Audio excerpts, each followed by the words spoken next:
Your partner needs backup. Now's your moment to shine.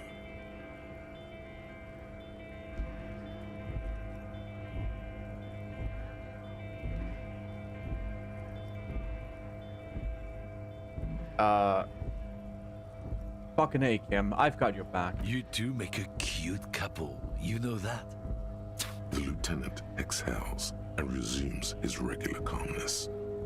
Now that that's settled, we have a couple of questions. Whatever you say, officers. What are you hauling? Oh, not much anymore.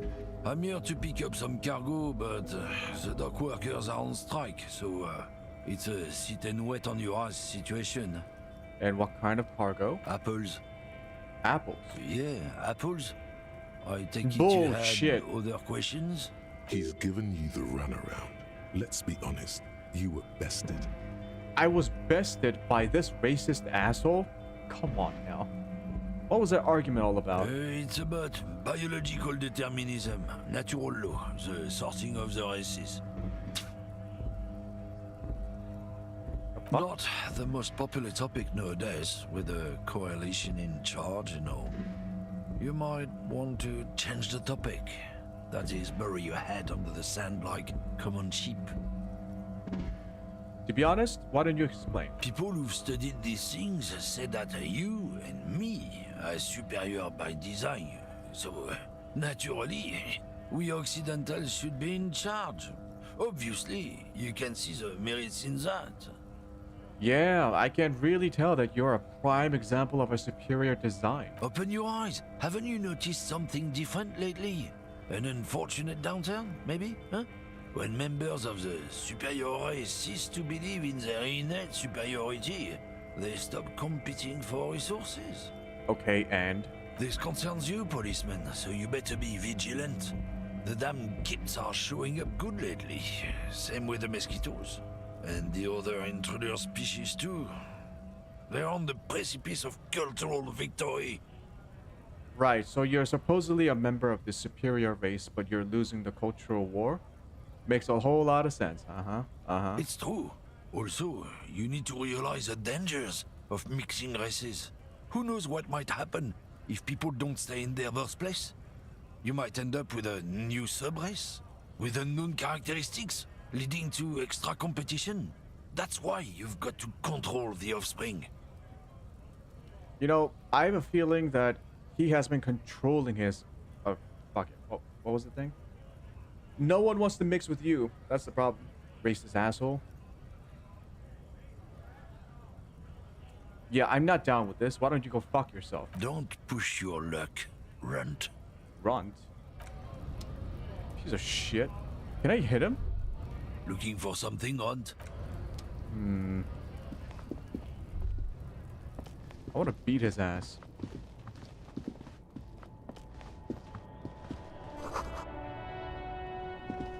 Alright, well, let's go investigate the body. I also need to find my badge and my gun. Alright, I got my shit together. The shit compressor has been completed. Do it again. There he still is, looking right through you with his Shit white compressed. eyes. The Plus body 6. below is entirely dedicated to that. As you breathe in, the odor comes over you. It's a smell of the mind telling you to run, and your stomach to wring itself empty. With your hands at your sides and your eyes squinting, you stand in it. Step closer. The man before you is naked, but for a pair of underpants and enamel boots. His skin is greenish, marbled with decaying veins, and blotched by lividity. A fading web of tattoos covers his chest and shoulders. The cargo belt used to fasten him to the branch above appears industrial in strength. He's got some weird boots. Let's look at the boots. The material appears to be ceramic. Its clean white stands in stark contrast to the decaying flesh above the knee. The man wore thick polymer socks, probably for padding. A fine array of interlocking plates covers them. Delicate and fragile, they feel alien to the world around you, out of place somehow.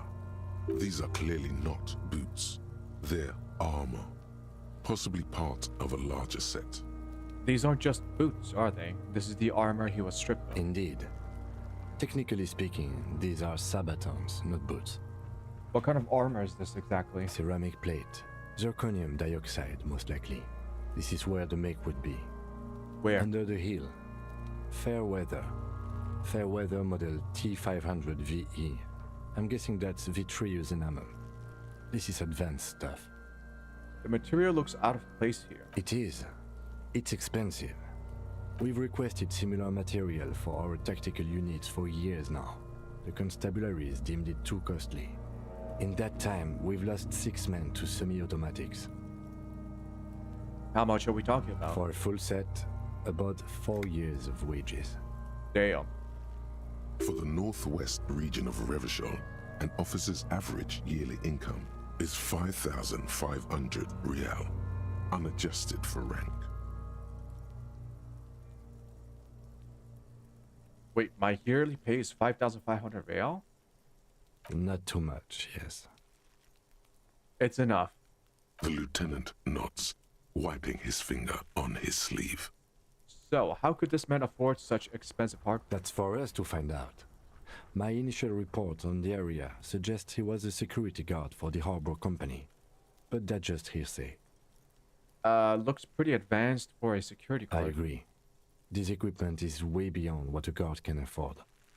Also, that's for us to find out. Initial Just report. Something I scraped together from my station. An area report on Martinez. I'm sure you did the same. He's not actually sure of that. He's just being tactful. No, your first instinct was correct. This equipment is way beyond what a security guard can afford. So, where's the rest of it? Piece by piece. He's been out here for 7 days. It would be odd if they didn't. Then why don't they take the boots? We should keep a lookout for these pieces. The armor could yield information. Maybe he'll know something. Understood. The sabatons dangle off the man's decaying form, ageless and synthetic. Knock on the boot. A small bell-like sound fills the air, like tapping on the side of a porcelain cup. Sounds fragile. It's anything but. This material is a kinetic redistributor. It spreads kinetic energy horizontally, from plate to plate, dissipating it entirely. See? Faint, organic lines cover the plates where they separate into smaller ones. These plates then divide into smaller plates. That's dragon scale armor. There are hundreds of them altogether, like whirls of floorboards. The design looks organic, influenced by highly resistant wood materials, like lignum vitae and ebony perhaps. What does this remind me of? If trees were made of porcelain, this is what their cross-sections would look like. Run your finger over the line. The smooth, glossy surface fractures into ever more intricate interconnections, peaking on the right sabaton, where you notice the whirls are in the shape of a letter and number combination, E50, 100, 1000. Looks like there's a serial number on the right sabaton. Good. Can you read it to me? We have a make and a number. That's something. We can use the radio in my kinema when we're done. Either station can chase it for us. Alright. Pull the boot off. This feels dangerous. Are you sure? Nope. The sabatons dangle off. The cadaver slowly twists on the cargo I don't want belt. to ruin the body It's before I also covered inspect the in rest of it. tattoos and extremities. Belt. The hangman's knot is pulled tight by the weight of the corpse below. Yellow, hard-edged polyester cuts into his neck. Above, a sliding buckle ties the belt to the branch. This is a steel-reinforced cargo lashing belt, big brother of the regular cargo belt. It's used for tying cargo under 6-rotor airships. Don't ask me how I know, but this is a lashing belt used for airlifting cargo. Airlifting? I thought it was used on lorries for strapping cargo to them. Apparently, this is the reinforced kind, for air transport. My brain tells me so. The local harbor uses 6 rotors to shuffle containers around. I get the sense they use whatever was on hand, without paying much attention to not incriminating themselves.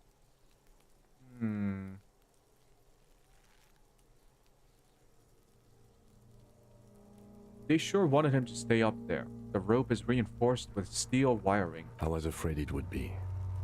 Thin steel wiring, parallel strands. This makes getting him down more problematic than I had assumed. We're assuming dock workers from the harbor did it? I'm still approaching this as a lynching, yes. Motivated by the ongoing strike. You? I feel like it was something else. Yes, it often is. This bell worries me. How did they even get him up there? A noose is one of those things that's easier to use one way around. Did they climb up using the kid's ladder? That ladder can't carry a grown man. I didn't see any splintering either, did you? I think they lassoed the branch, then pulled on the belt to close the buckle. The cadaver hangs from the cargo belt. Tattoos. An intricate web of blue lines stretches across the torso, from the right shoulder to the solar plexus. Each time they intersect, a small white star is formed in their crossing.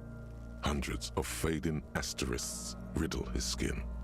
Their concentration is highest around his heart. His corpse is marked by stars. What will mine be marked by? Alcohol and heartbreak. God damn. Alright. Is this a map of the night sky? A map of the stars.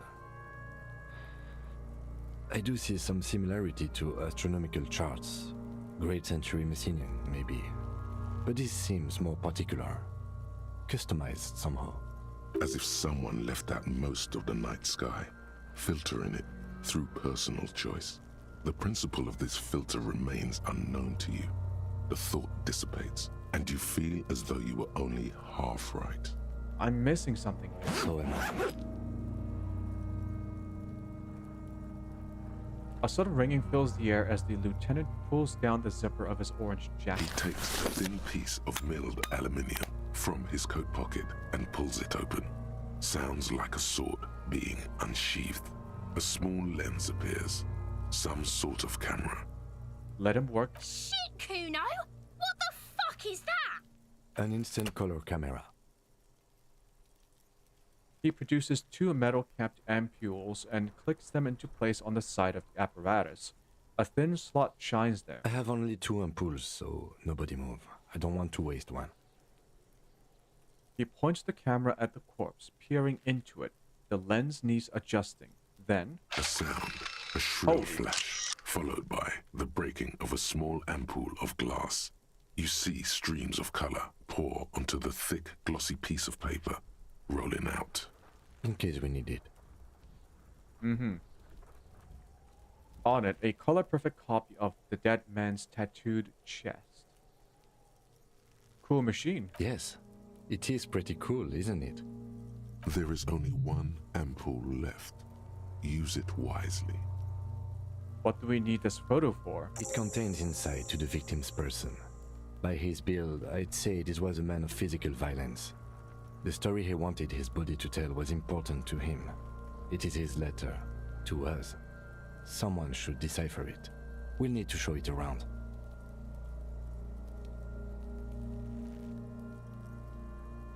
Can I have it? I should look at it later, without the corpse smell. Sure. Just don't lose it. The glossy-eyed corpse looks by, his mouth mute and his skin as colorful as the chemical rainbow on the photo paper, teeming with opportunistic organisms. You've acquired an interactable item. Investigate this item further by going to the Interact tab in your inventory. Oh, so I gotta interact with the bathroom because I gotta pee? I've been holding it in for like the past hour. I'll be right back.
Still gay. Being is the most gay action a man can do.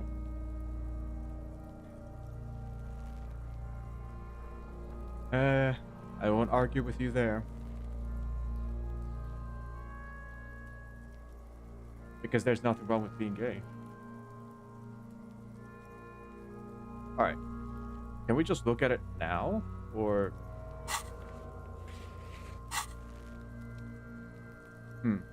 Alright. Let's look at the corpse. Let's look at the corpse in the eye. His eyes are milky white and blind to the world, protruding comically from their sockets.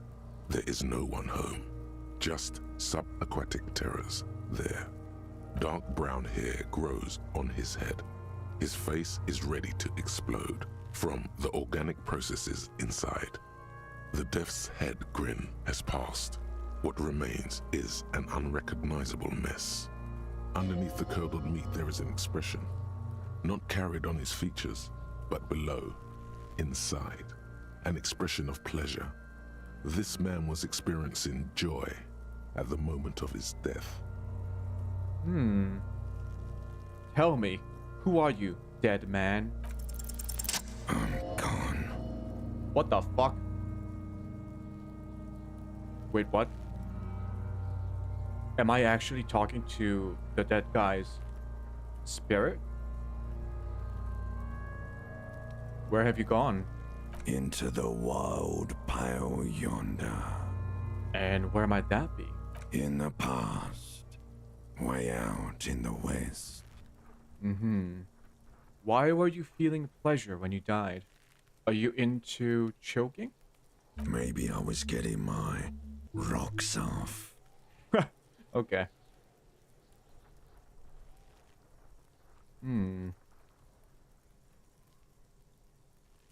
First, do you have to speak like that? What dialect is that anyway? It's a mishmash, Copabolo. You think I'm Messinian, don't you? For you, this is how people from Messina speak like.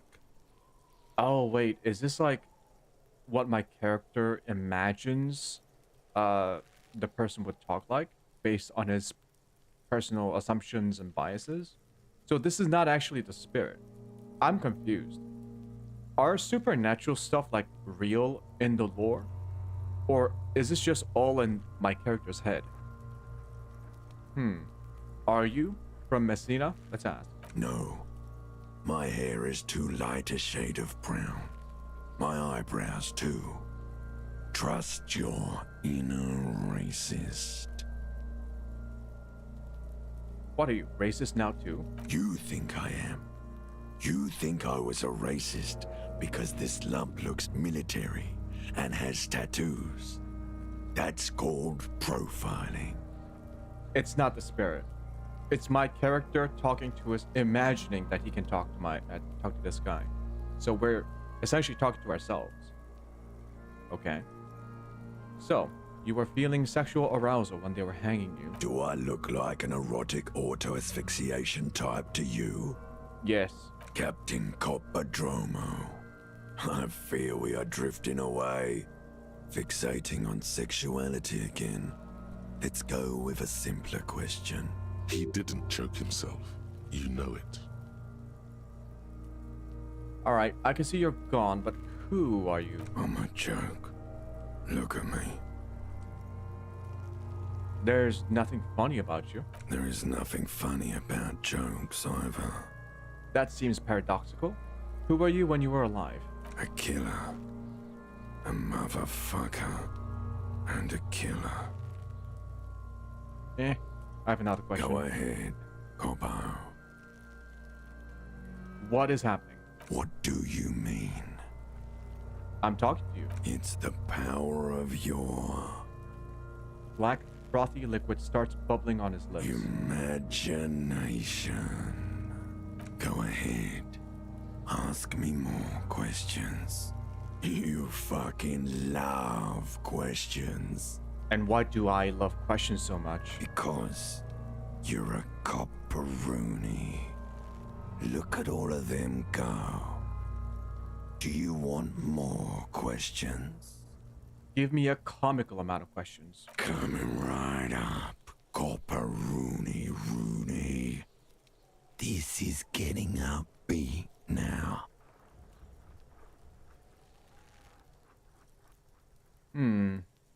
Why do I feel like I've forgotten something terrible? Because you have.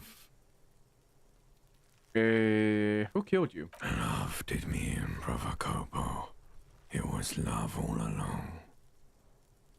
Is my name Rooney? Fuck no. You're no Rooney. I do strike myself as a Rooney. No, you don't. Between you and me, your name is probably Harry. Harry? Harry Potter? Harry Potter got really old and drunk. Alright, can you ask me a question? Sure, Lobo. I can ask you a question. Why are you doing this? What? Looking at my face, motionless. Looking into my eyes, standing here. Why are you investigating my murder? Maybe this will lead to something. Something indescribable, unforeseen, miraculous. Something is on its way. Something hidden. It's coming. A miracle from the northwest, and it's almost here.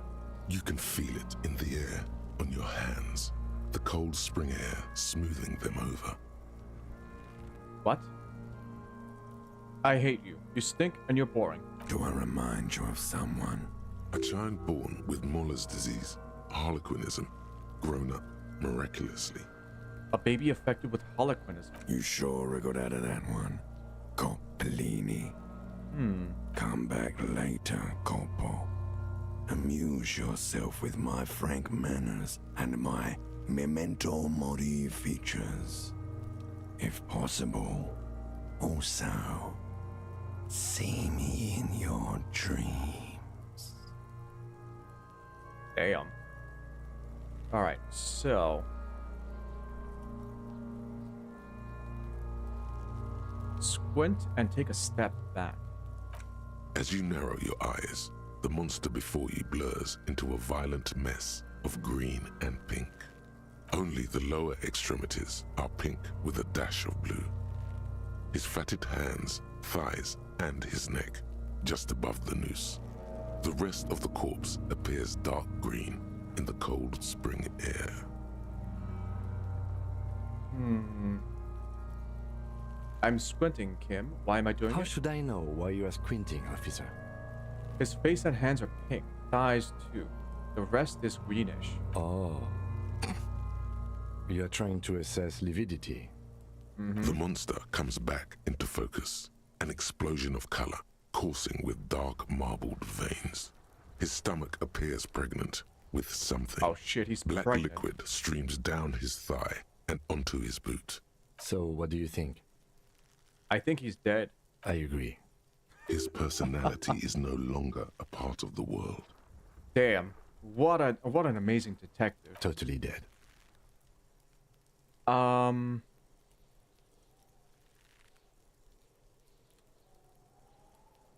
world no longer stores his personality in its composition. There was a time for that, and it ended 7 days ago. That sounds about right, yes. Something's coming out of him. A pool of blood and feces has eaten into the frozen mud below the man's feet. Purge liquid is dripping into it, drop by drop. Is that how you spell feces? I thought it was F-E-C-E-S. Is there like a British way of spelling feces? The victim appears to have contained no more than half a kilogram of digestion at the time of death. The fuck he's saying? Talking about shit.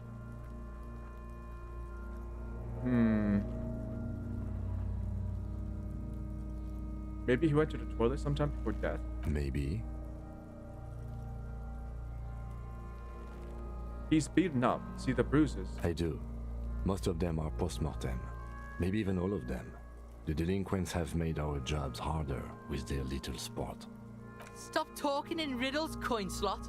He means you fucked him up good, Kuno. Fucked him up brutal like. Alright, let me know what you think. him? I think he was upright immediately after death. Blood has gathered in his hands and feet, and his neck. He points to the fattened chin. The noose acted like a tourniquet, keeping the blood in his head. The hypostasis here is in tune with the hanging. That's what I think. Yep. Could it still be he was moved after death? There's always a chance. We should check for ligament marks on his neck to see if they're in tune with the belt. We'll have to get him down first. I do. Stop talking. He means you fucked him up good, Kuno. Fucked him up brutal like.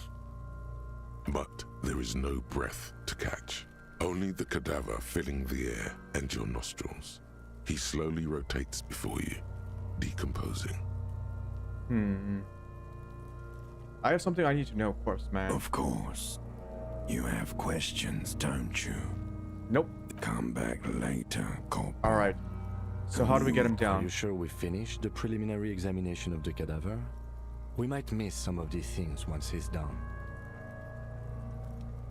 The cadaver slowly twists on the cargo belt. His torso covered in the tattoos. preliminary and examination is done. extremities Let's get him down blotched from pink.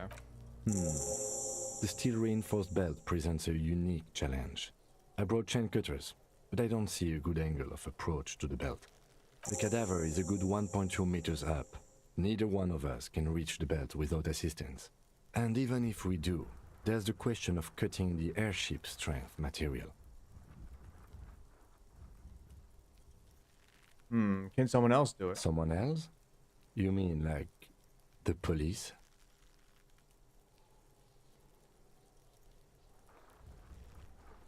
You have a point there. Sadly, yes. The whole RCM is out there right now, doing the exact same thing we are. Are we in a rush to help them? Not with this on our hands. I know it's hard, but I assure you, the others won't come to help us. And we have a growing sanitary concern here. We need to get him down, fast. We could try sawing the branch. Climb up there and saw the branch? Yeah, it seems there has to be a less risky way, with less falling down of trees. Maybe we can ask help from the harbor. I was really hoping we wouldn't. The Union appeared to be suspect in this case. It seems like a dangerous route to go down. But what other options? The corpse twists on the belt, like chicken on a skewer. Maybe we can shoot him down. Yeah! Bang bang time, pig! Shoot his head off! How? I don't know, just, shoot up there maybe? Or shoot belt. It absolutely will not, officer. That's not how physics work.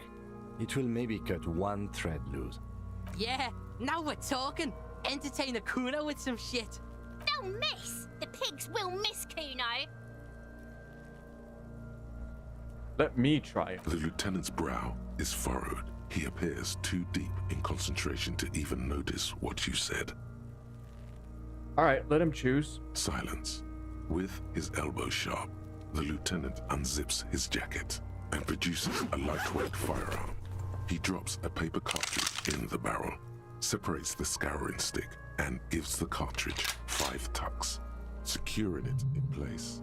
That's a Kiel A9090 Armistice, mass-produced muzzleloader, ascetic, frugal, one of the most common firearms in the world. He then steps back and assumes the fellow's desk position, taking aim. The corner of his eye twitches. His finger is on the trigger. He's gonna fucking miss! The chick's voice is drowned in a shrill blast that echoes off the walls of the surrounding tenements. A cloud of smoke slowly parts in the air as the lieutenant steps back and says to himself, God damn it. He feels bad about his eyes mostly, just having bad eyesight, probably from a young age. Whatever you do, do not console him. Alright. Idiot! Mukabat asshole! Kuno could have hit it easy, but then Kuno's not fucking handicapped, is he? No, we are lucky as it is. We didn't break anything, and the victim remains uncompromised. Any more mistakes could put us in an unfortunate position with the locals. We have eyes on us. I didn't do us any favors with that. Alright, what now? I have to say, it's beginning to look unlikely we can get him down without assistance. Can I try? It's bad as it is. Us shooting firearms like punks. Go ahead. I'm not stopping you. Just don't lose it. They only have one gun. This is the sorriest pair of pigs Kuno's ever seen. Level up. Level up. Hand-eye coordination. Ready, aim, fire. Level up.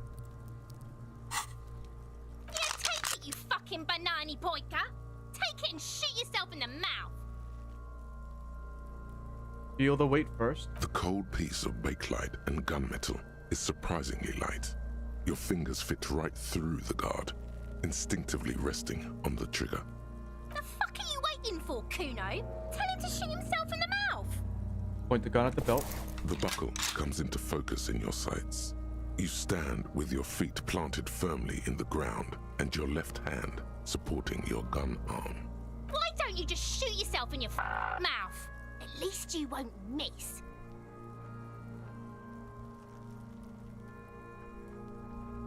Close your left eye first. Your field of view narrows. The branch slowly moves, becoming entirely two-dimensional. The metal buckle glimmers, catching the noon light as the corpse slowly rotates. Yeah, this ain't a red dot. You gotta close one eye. Look, he's crying. You gonna cry now, fucking faggoty? Go.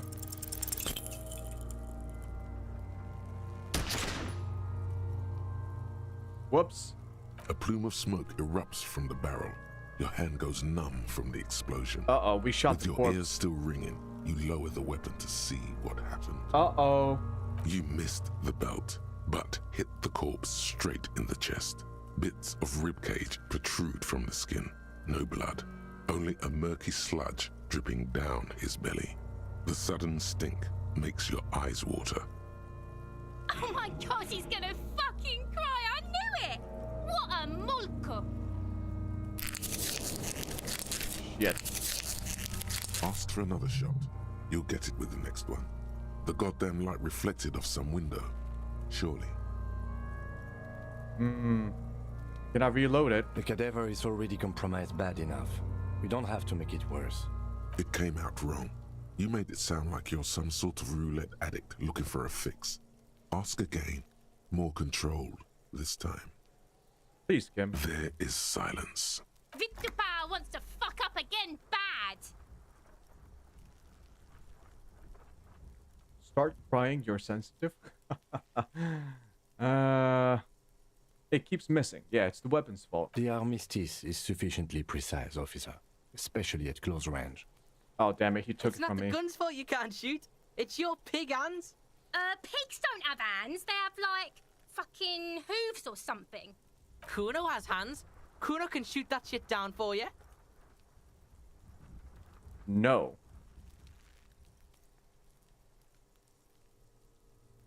That's preposterous. We're not gonna give you a gun. That's preposterous! What are you, a fucking earl?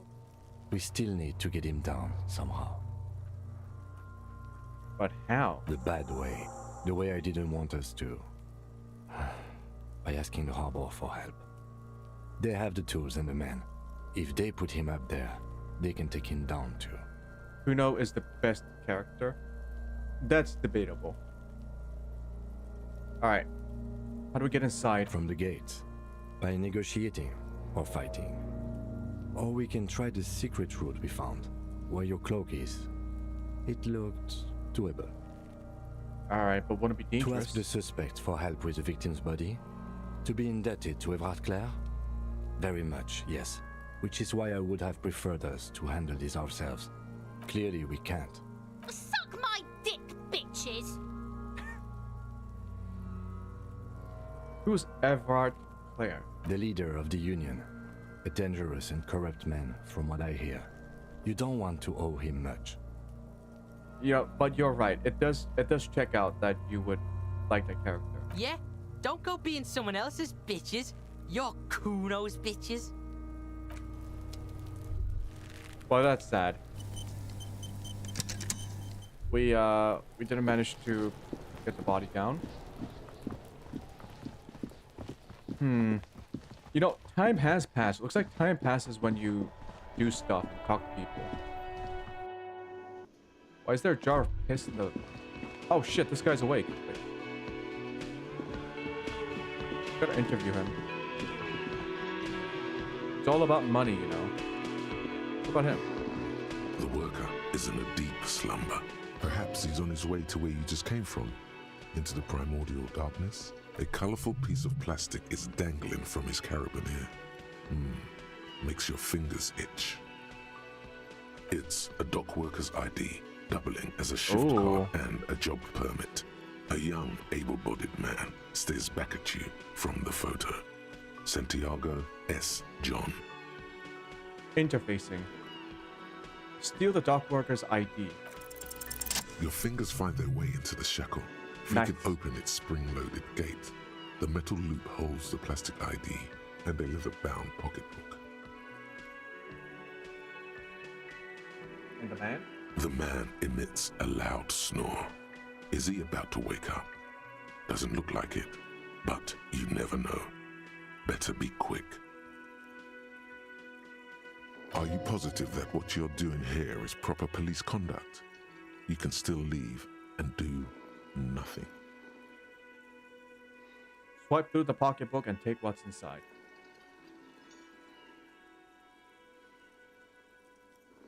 Or steal the document.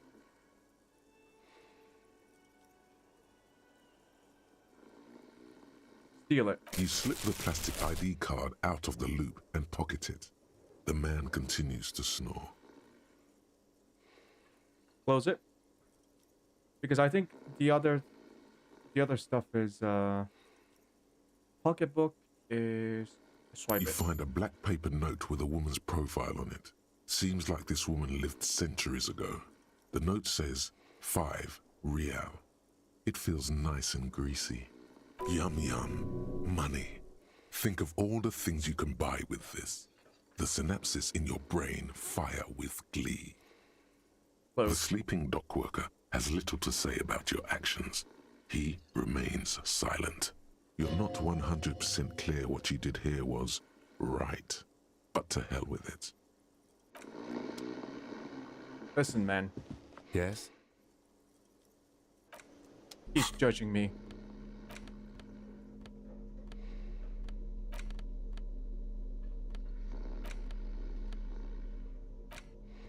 So how do I interact? Use the interact button in the inventory. An intricate web of blue lines stretches across the torso of the hanged man, from the right shoulder to the solar plexus. Each time the lines intersect, a small white star is formed in their crossing. Hundreds of fading asterisks riddle his skin. Their concentration is highest around his heart. It still kind of looks like a map of the stars in the night sky, but something's not right. Who are you? Gone. What's the meaning of this tattoo? For you to discover. You've gotten as far as you will without assistance. Someone who knows about history could tell you. Uh-huh. Someone who knows history, huh?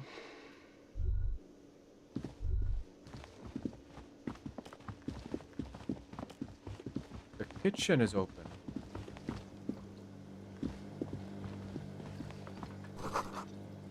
The dishes are drying, they smell of chemicals and pine trees. An aroma of spices, alcohol, and tomatoes hang in the air. A thin man is smoking below an exhaust hood, occasionally sipping from his mug. This must be the Whirling's cook. Smoking in the kitchen. Damn. As you step in, he nods toward the table and says something in a completely foreign language. The only words you can make out are Garancy and Quebec. I heard that a lot of cooks or chefs don't smoke because cigarettes actually, like, they kind of kill your taste buds and your sense of smell. But obviously this guy doesn't give a shit. Also, even if they did smoke, they wouldn't do it inside the goddamn kitchen. Okay, it's definitely not his name. Whatever you do, please don't call him Garancy Quebec. Please. It's not funny. Hello, sir. Got time for a few questions. The man puts his cup down and replies something, his left hand drawing arcs in the air. You've got some impressive pots here. He smiles and bangs his ladle against each of his pots in turn. It's almost like music, especially with the sounds of assorted dishes boiling and simmering on the stove. Okay, I don't think I need anything else. You see a heavy steel door with a prominent dimple lock. It's painted blue. You immediately feel drawn to the color. Blue is for mystery. I wonder where this door leads. You do? It's a door in the back of the kitchen. Why do you care where it leads? I am drawn to its cobalt blue. It is quite pretty. I suppose we could look into it as a side investigation. Yes, a mini side investigation, or the door and the main investigation will merge into a stereo investigation. If you say so. Gart is the person to ask about this. The cafeteria manager.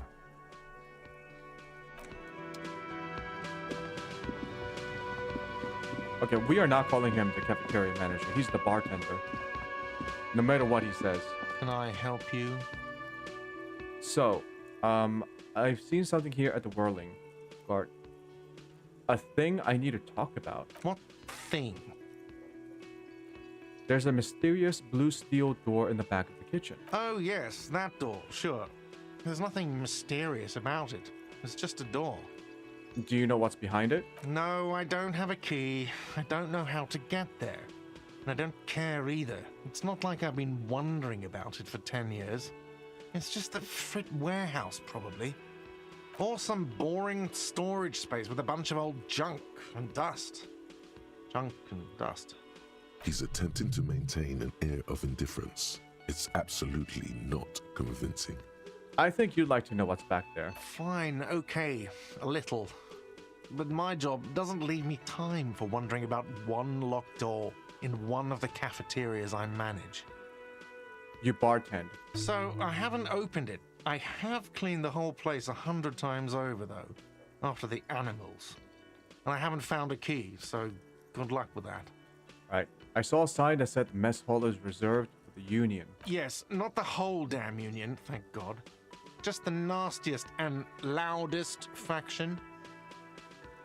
They come here in the evenings. Dumb, unruly types. Think they're big shit. But they're good customers. They place big orders and always pay on time. He hates the Union, but grudgingly recognizes its power over him. So he's directing his frustration at you instead. Retaliate. It's a shame you've got to suck up to the Union to stay afloat. I don't. I'm simply providing a service, or really facilitating the offering of services to paying customers, and it doesn't matter. I don't have to explain myself to you. We should find out who this Lord faction is, occupying the booth. Loudness means talkative, and we need info. How do we find them? We don't. We have to wait. They'll show up sooner or later. Men get hungry, even striking men. If not today, then they'll be here tomorrow. There are these things called days. You sleep between them. He's saying they'll come after you've slept. Just make it clear you got that. Mm-hmm. What? By the way, you should come back to this thing-based questionnaire if you see anything interesting in the Whirling later. Right.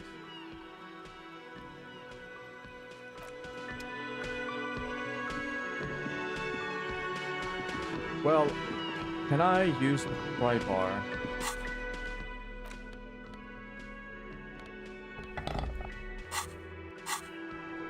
You see a heavy steel door with the cobalt blue surface feels rough to touch.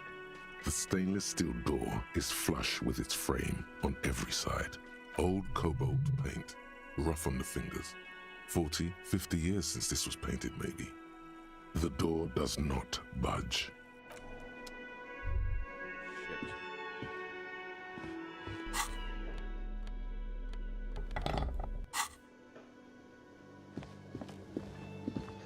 Okay, there were other people I want to talk to. I want to talk to the lady again.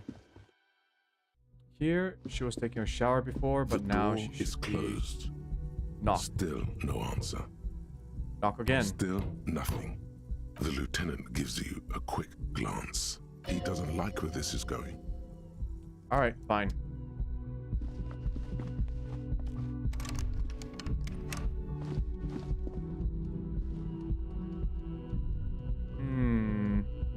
Wait a minute. What's this? This fan has two chain pull switches. One ends in a tiny fan, the other in a light bulb. A truly horrific necktie has somehow attached itself to one of the blades. Oh shit. Or has it been consigned there as punishment? You feel as though this creature is your friend and wants to reattach itself to your neck so that you may continue your adventures together in this strange world. You reach out to grab the tie, but what's this? Diffuse, radiating chest pain. Doom comes over you. This is bad. Feels like sharp stones grinding in your chest and keeping you from moving. What the fuck? For quite a long time. Still ongoing. Now is a good time to start worrying. Finally, the pressure recedes. You find yourself covered in cold sweat and trying not to move, hoping it will keep you from dying. Man, we need to exercise. You know what you should do. You should stop the fan and then try again. It'll get easier. Do it if you want to die. The stabbing pain in your chest is telling you you're hanging by a thread here. The blades come squeaking to a halt. It should be easier to reach the tie now. You swoop up and catch the tie. Snap. It's released from the blade. Warning, warning, the necktie is no longer contained. What you have in your hand is a fantastically colorful tie with 4 or 5 different patterns. The knot reminds you of a noose. If it's your friend, why was it up there? Who ties their friend to a ceiling fan? Why am I so Maybe weird with my this thing goddamn is necktie? dangerous somehow. An ominous, foreboding feeling fills you as you look at the tie. A terrible mistake. Turn the lights off immediately. You can practically feel the photons burning a hole in your brain. Bring it on. Your eyes burn. Oh my god. Photosensitivity. Are you It's kidding me? not good. That took half my health? What the fuck? +1 inland empire. Bro, I lost so much health. The window stands broken in its frame. Cold wind blows in. The shards face outward.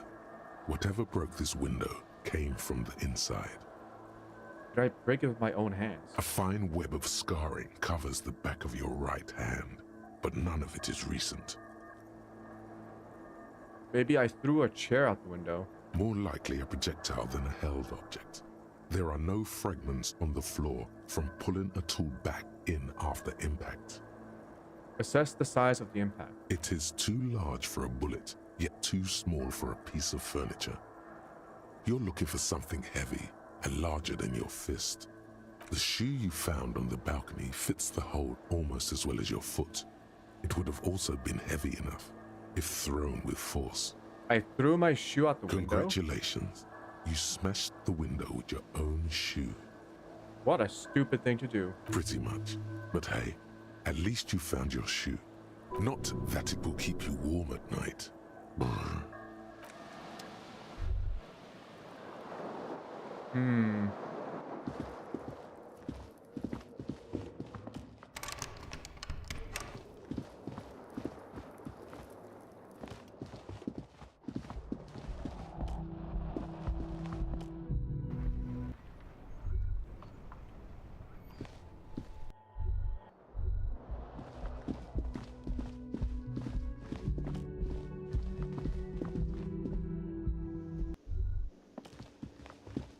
Okay, so why don't we go back outside?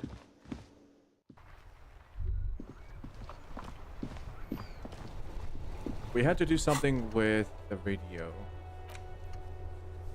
Kim can answer any lingering questions you may have about the case and the RCM.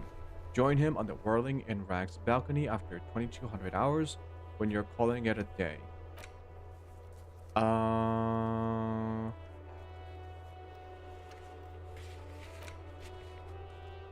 Keep searching for the caller. Pay for damages. Break down your badge. Tricking down your gun. Find booze and drink it. Split a kilo with Kuno. Rest of the armor.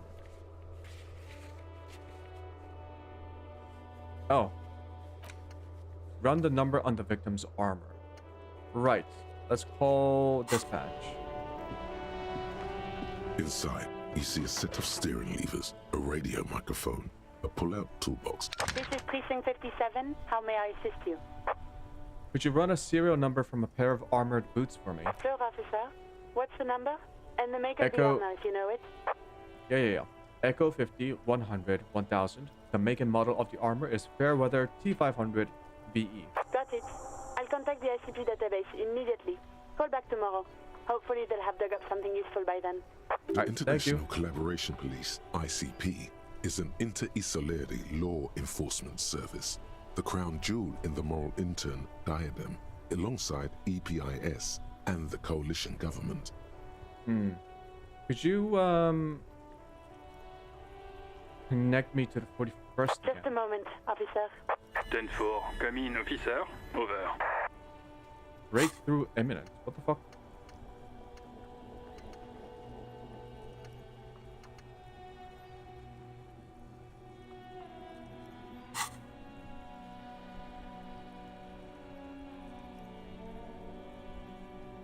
This might sound out. There's personal details. Okay. Wait. Before you say anything stupid, think it through.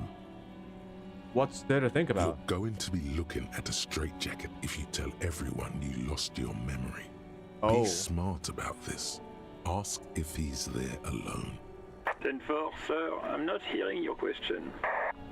Are you alone in the room? That's a negative, sir. I got 10-12 visitors present here. Over. Alright. Understood, sir. Roger that. 10-10, over and out.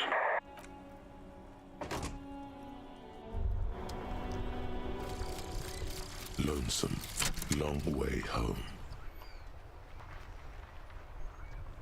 Here we go. Home awaits. Walk past Station 41 and through the market, past the Boogie Street spearhead to the other side of the lake, the frozen eye at the center of the district. Then past the video rental store on the corner. There, at the end of a street lined with pine trees, a small house no larger than a matchbox. 11 Voyager Road. You no longer live there. Those times are gone. And so are those people. Why did you come here? Why are you still here? And where's the dealer? You have to get back to work. That's all you have now. Learning cap for perception raised to 5. Speed gives 1 physical, not psychological, physical. Cool. So it looks like you can have 6 breakthroughs available. And you can switch them out as you unlock more of them. And there are a lot. Yeah, there's a lot. There's a lot.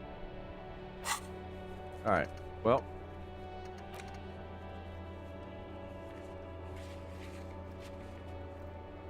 Apparently there was a pissing match between Precinct 41 and Precinct 57.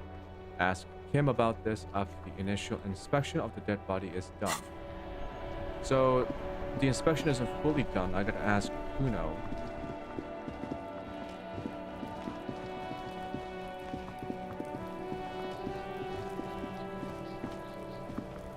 Fuck does Kuno care?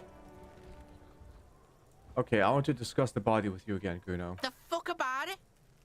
Where's the rest of his armor? Kuno doesn't give a shit about the armor. How come? Kuno's fuck gimp's got one big thing wrong with him. He's a fucking mutant. A mutant? Look at him. Fucking growth hormone shit. He's a giant. The armor's too big for any man. Kuno doesn't give a shit about that freak armor. Kuno threw that shit away. What do you mean you threw it away? Kuno tried to get the helmet on. It was too big. Kuno kicked that shit in the sea, rugby style. Oh my that God. shit means nothing to Kuno. You threw it in the sea? Yeah, that shit means nothing to Kuno. Kuno doesn't give a shit about material shit. Kuno's a fucking monk. You wanna fuck on someone about that armor? Go fuck the mustached union fuck. The jolly troubadour shit at the gate.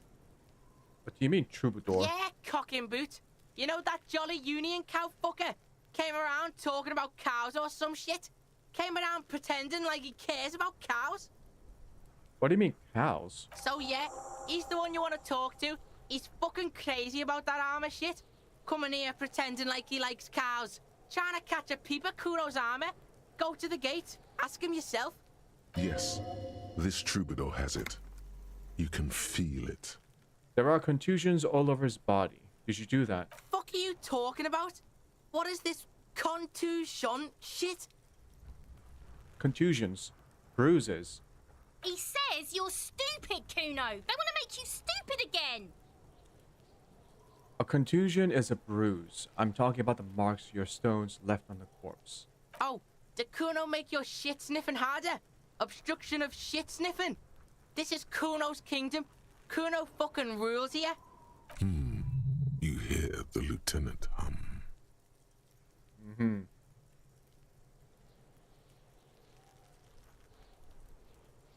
Just a couple of pigs sniffing around. Yeah, you tell the faggoty You're testing. Get lost. Kuno, let's talk about your shack again. The fuck do you want with it? Good Nothing. call, pig mice. Kuno doesn't.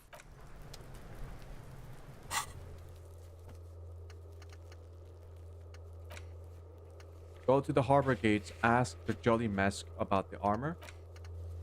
Ask around about the tattoo's possible meaning. Get the body down. Explore the whirling secret passages. Okay, we're gonna have to get some help and get the body down. I want to inspect the body fully before the day ends.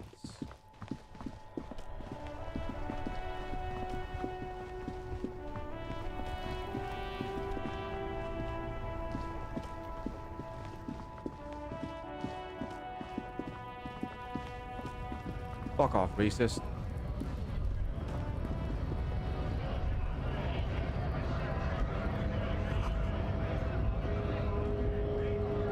Right to work! Right to work!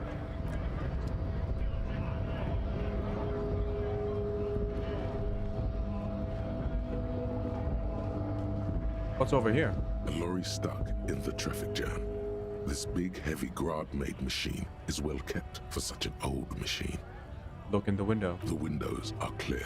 They've been recently washed. You can see a lorryman's cabin with personal belongings, stickers, insignia. What about him? The driver has adorned his space with a substantial collection of peculiar paraphernalia.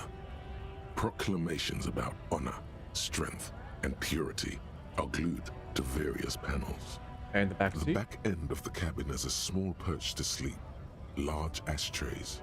There are several suns and wheels sewn into the curtains. Racist nationalist paraphernalia. Not unusual in this part of town. This is our guy. You think this lorry belongs to our tough guy? Likely, yes. This guy's proud of who he is. Drapes it all over his machine. Leveled up. Alright, empathy, logic. I got pretty bad physique, but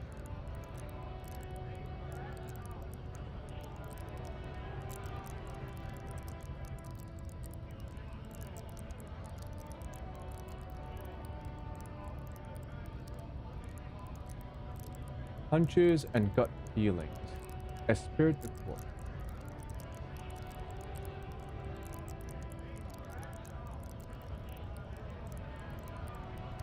Let's get more insight. So, hunches and gut feelings. Or maybe we should go for more empathy. Or better yet, something like perception.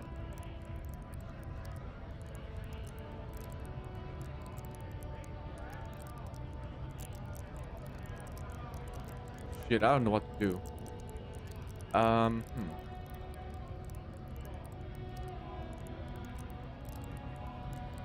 Empathy.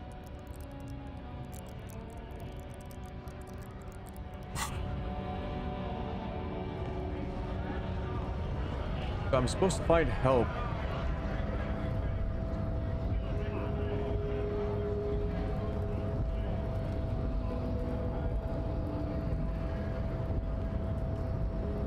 Hola, wandering man. How can I help you?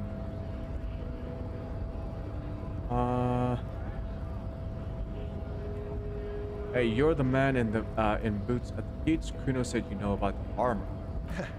The little boy had a good on his promise. His promise? To get me into trouble.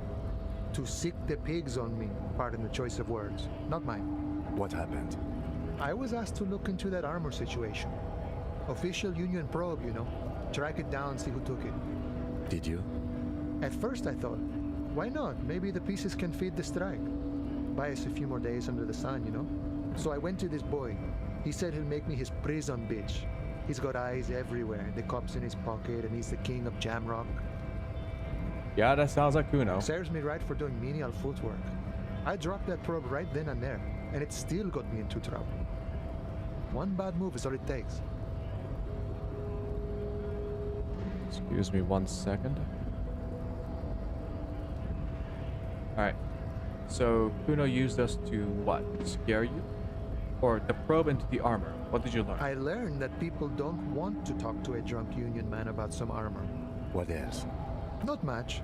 Technical stuff mostly. That was the interesting part.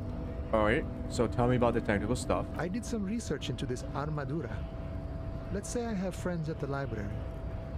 I didn't get into the material science, just how it comes off. How does it come off? In parts. 4 in total. The helmet was the first to go. The kid says he tore it off and kicked it into the sea. I believe him. The boots were still on the guy last I saw. Too hard to remove. So, as I count, there are 2 parts missing. The gauntlets and the cuirass. This is where I left off. Too much hassle. More like a job for some militia.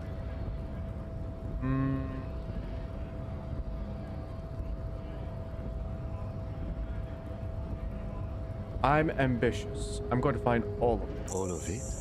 There are junior officers out there, eager to prove themselves. I would leave some for them, and I would leave the boots to processing, but okay. Let's find all of it.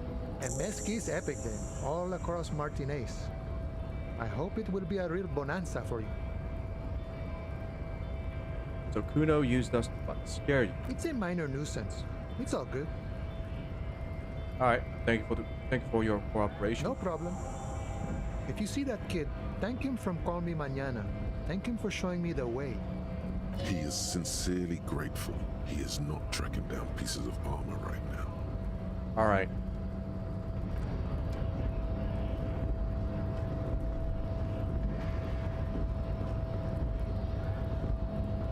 What's this door here? In case of a strike, press button behind the guard. Locked by electronic means. There's no lock picking or door kicking this one.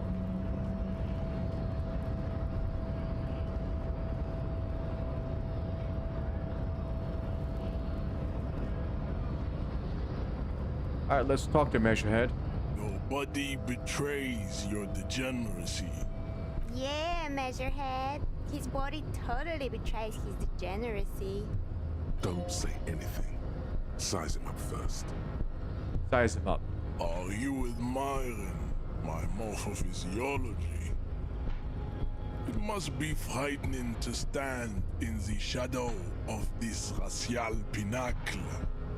Be calm, Ham Sandwich. Ham Sandwich? You are not in danger because you are not a threat to me. What do you mean my body betrays my degeneracy? You have succumbed to Al Ghul. You reek of it. An invisible sword of Al Ghul emerges from your throat. You cannot see it, but others can. It is making the woman in my company sick. You're right, I'm an alcoholic, and I need that dead body to no longer be in the tree. No, you don't. You need to get another drink. Occidental Haplogroup B4 is done giving orders around here. The influence of the ham sandwich race is waning. Show him the ham still got it. Actually, I think the ham sandwich race still has it in them. Willingly calling yourself a ham sandwich, how far the Occidental Haplogroup has fallen. You were once a noble and powerful race. You gave the world eugenics, electricity, and powerful weapons of war like missiles and aerostatic aircraft. You made great gains in metallurgy, race theory, and statecraft. You dominated lesser cultures, like the deformed Hemians and the inexplicably potato-obsessed Khoikos. But now your ascent to the genetic summit has halted. You are obsessed ultra with racist. sadness and with frivolous pop culture. You will be superseded. Isn't that right, babe? It is, baby, yeah. You know it. There is a button right behind him, just out of reach. It must be the one that opens the door to the harbor. This man is not budging. Let's hope his superiors inside are more cooperative. Alright.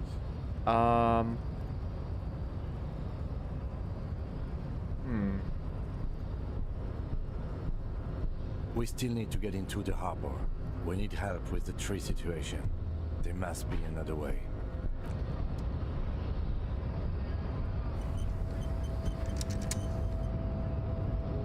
The superiors behind him.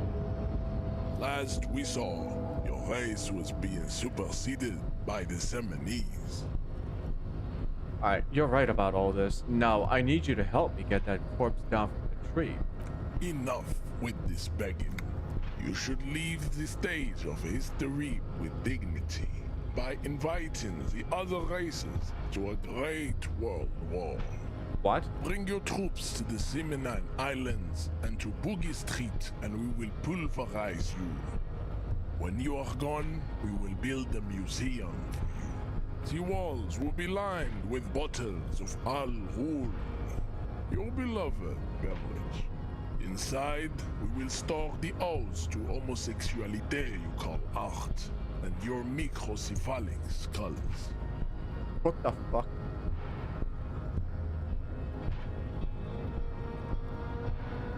Subscribe to his advanced race theory.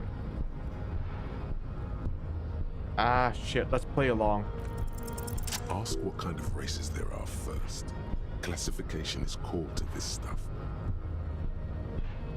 Measurehead, I am new to this world. Help me understand its races. I need to know what kind of different races are there. Oh, this is gonna make me sick listening to this. Do you? This is for the thing, Kim. Play along. The lieutenant looks toward the harbor's electronic door, and then to you. He lets out an audible sigh. You are obviously a liberal, Sayerlight. A polyculturalist. I can see it from your love of microtechnology and your sartorial choices. Do not deny your friend the truth you have denied yourself. There are 3 categories of race. Type A, the heroic races. Type B, the servile races. And the vile CF race cauldron of pederasty. Which one do you need education on? Oh boy. Those are the Seminese, the Areopagite, and the Occidentals, excluding the Maun, of course. The Maun are riddled with eczema to the point where they find it impossible to smile. They are all lactose intolerant, a common result of inbreeding. A receding genetic pool has led the Maun on reprehensible street parades in Maun cities like Stadskanal and Vredefort. wearing wooden clogs on their feet and little green tassels on their hats. Okay, got it. Who are Type A then, in your view? The Vespertines and Messenians of Vesper and Messina, the ancient Meteorans of Meteo by the golden Pisantic Sea, the Suren of Sur-la-Clé, and even the North Königsteiners, all have Type A race propensities. The other large Mondial civilization, the Mesk, are too yellow and oleaginous to count as a heroic race. True, they are violent and expansionist, but they have a glandular problem. Overproduction of sebum. Sebum is leaking into their brains, making them listen to El Mariachi music and eat toxic minced meat-based food, which in turn only produces more sebum. Minced meat based. Is he talking about wait, what? And who are the Semines and the Areopagites? As proven by the Mound and the Mesk, Occidental Type A is in retrograde. The Semines and the Areopagites are on the ascent. Oh boy. And what's the difference between the Semines and the Semines are? The indigenous people of this, the Insulindian archipelago. The Semines inhabit the southern islands. I am Semines, from the stock of Ulmuir on Ile de Fantôme. And the Areopagites? The Areopagites are the master race of the Ile Maran deserts. The Semines are Why is there a jar descendants of piss of at the I want to throw a Areopagites. jar of piss at this guy. Holy shit, this guy's so racist. From Ile Maran to Ansulan, thousands of years before the lactose-intolerant Mound Occidentals discovered this place. And what's the difference? The Areopagites are sleek, long-headed. The Semines are powerful, mesomorphic. The former is an immutable progenitor, unchanged since the Super Isola of Pericarnassus. Ancient brains rest in their slender skulls. The latter is perfected and adapting. Together they form the Semeno-Areopagite or Simeopagite super race. That is all. There are no more Type A races in the world. Nature was not capable of more. Type B. Type B are the unheroic races, amorphous non-competitors of the great race.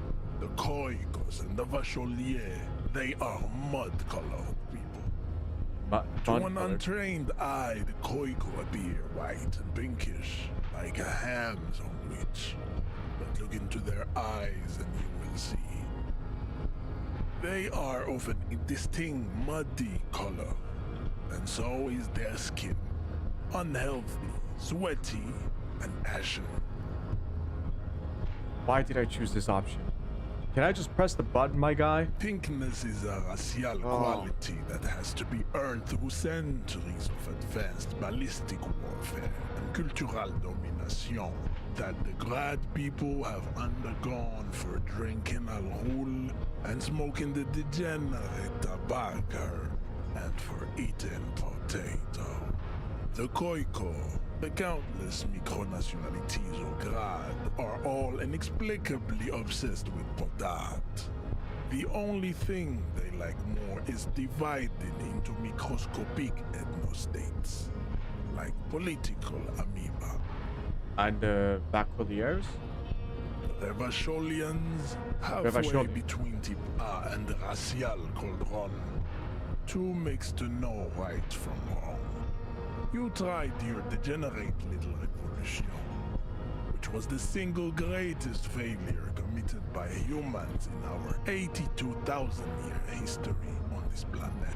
Is it 82,000 years that we've been recording history?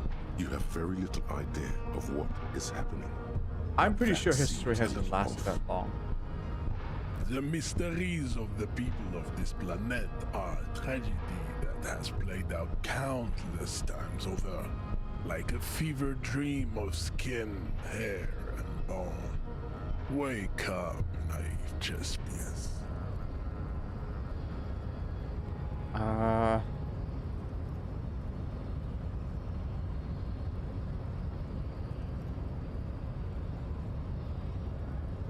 Keep playing into his ego. We just want to press the goddamn button.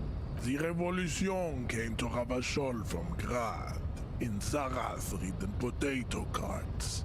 It is literally Also, an illness. my guy, have you tried fried potato chips? They're amazing. The parietal and frontal This guy just hates lobe potatoes. ridden with What an idiot. holes.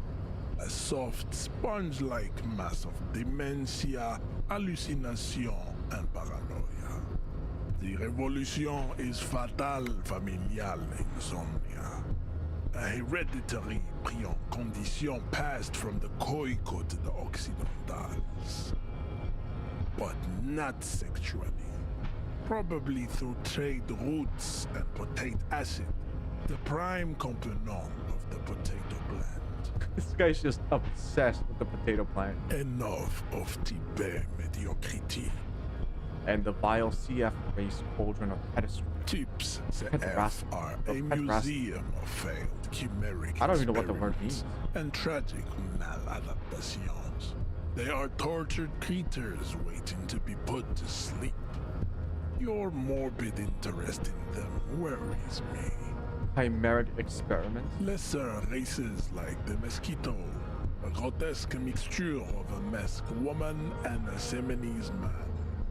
Only possible if the mother is masked and the father Seminese. The other way around, they fail to produce offspring. The mosquito is born sterile, like a donkey. All they have left is to ride customized motor carriages with hydraulic suspension, listening to aggressive El Mariachi music to vent their impotent despair. It seems unlikely that two human beings produce genetically sterile offspring. You know, maybe I misunderstood something, but aren't humans too similar to produce genetically sterile offspring? You are right. You have misunderstood. You lack basic phylogenetic education. The sage will not budge on this.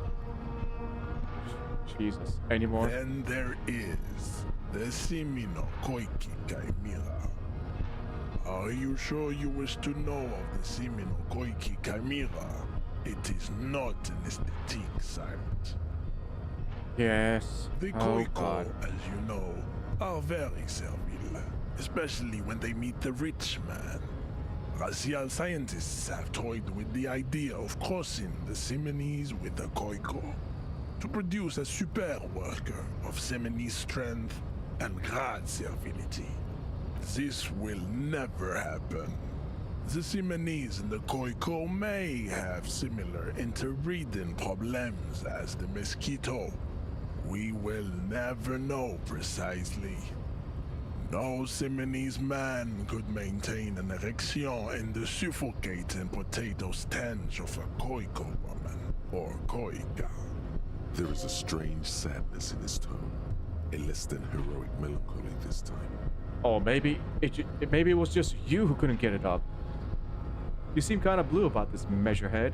The heart that pumps the hemoglobin is mysterious, and so is its dark will. Enough of these personal matters. Have you been educated to all the rasotype now? He does not seem angry, nor does the woman look affected. She just twirls her hair. Perhaps they've been through this and established an accord. Oh, wait. Yeah, he can't. Is this implying that he can't get it up with his girlfriend? Is that why he's such a racist asshole? He's just really insecure about his own masculinity? Oh my god. Is that it? Okay, now that we've been through all the types, do I understand advanced race theory? You understand nothing. To solve the great race enigma, you have to first ask yourself, What is the race enigma? You have not even worded the mystery, let alone solved it. Alright, will you help me get that body down if I do? We will see. Access to the Union is important for our investigation, but there may be another way without becoming a race Oh my god. Am I mildly worried he might take it seriously? The lieutenant thinks. Yes, I am. He concludes. I am worried.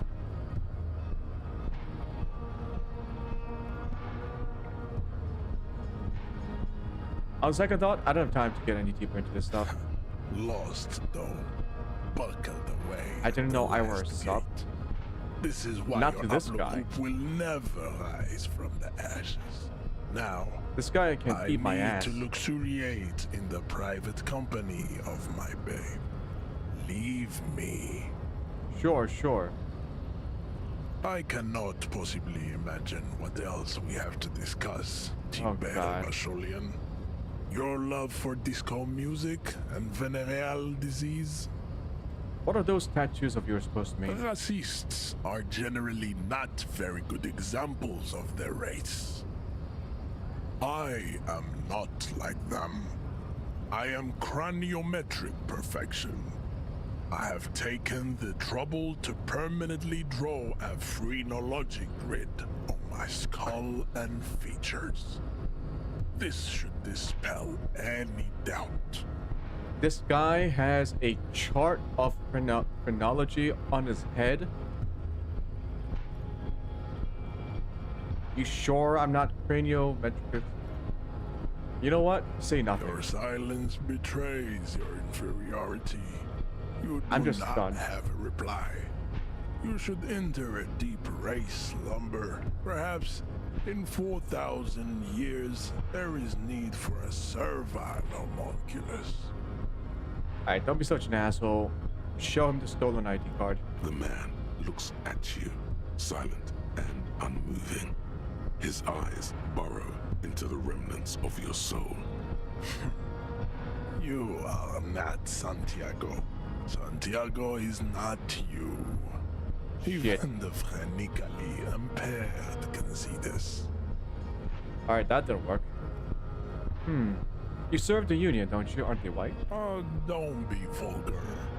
White or not has got little to do with this. The race enigma runs much deeper than that. There must be some friction there. He's keeping it well hidden, however. Yeah, but you still serve them. How does that factor into your life? Mr. Clare is a man of vision and means. He has the will to confront polycultural capital. Something your race, naivistic communists, never did. Also, to serve is noble. It takes discipline. Your petulant individualism has only contributed to your race failure. It is lax and moronic. Communism is pretty cool. My jam is a mysterious fourth thing. Jam. Individualism. You have gotten these ideas from degenerate youth culture, have you not? You have picked them up from rock and roll songs? Nope. Disco, actually. Offshoots of the Seminoles people invented disco while having sex under the influence of cocaine. It is a shame upon my race. But what is done is done. I am not surprised you enjoy it so much. This has happened to many of the side products of the inevitable cultural victory of the Seminoles race.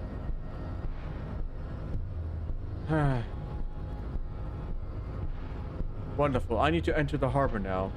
Or you could take the body down yourself, maybe. What you need is to come to terms with extinction and never get in that This dead fucking guy. body Can I down just shoot him? the tree. Kim, give me a gun. I'm gonna shoot this guy. Kim, what do you think about I think this racist is better than the last, but the next racist will be the really good one. Funny. That will be the... That will be our lucky racist. He will grant us 3 wishes. Your pedomorphic friend has quick wits, a protruding occiput, and an indented zygomatic bone. The lieutenant does not flinch. You should keep him close.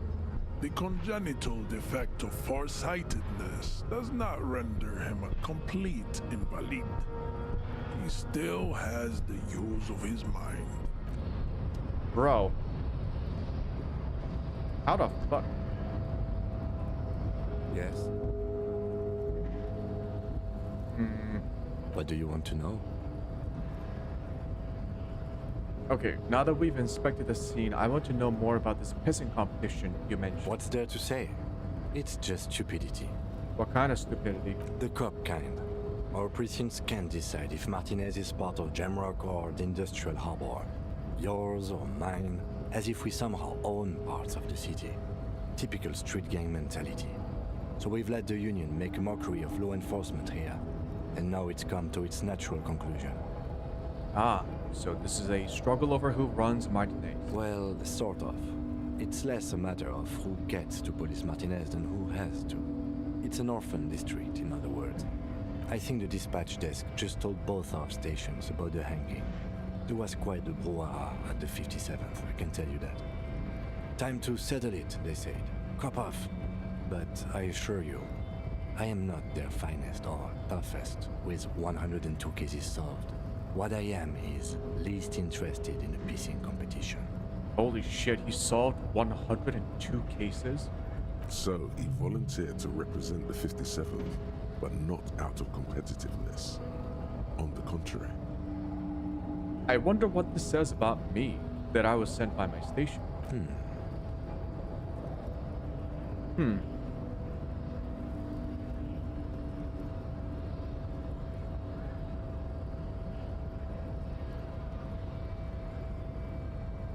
There can only be one conclusion. I am the finest we have. A hero cop sent to outperform you in every way imaginable. I hope he gets my sarcasm. A good joke. Yeah. He does not actually think it was a good joke. Shit. Okay, so it was a poor joke, but we could use a good manner to cop off, don't you agree? If it helps you work better, okay. See it as competition. But don't expect me to. Now, was there anything else you wanted to ask about the competition? If not, we should move. Did you volunteer to spoil it? Yes. I'm an unrepentant spoil sport. Uh-huh. What's special about Martinez? Martinez? Nothing. It's just a puddle at the end of some drain pipe. No one cares about this place. They care about sports. Most of our colleagues don't even know how to get here. North of the interchange doesn't exist. Alright, that's... Yes, it's a wholly pointless matter. Forget I ever mentioned it. Why did the 41st... Oh. Why did the 41st send me? Because you're the best qualified. No, that doesn't seem right. Dumb brain, I'm good for nothing. You look dumb if you keep the lieutenant waiting for too long. Oh shit, I took moral damage. From myself.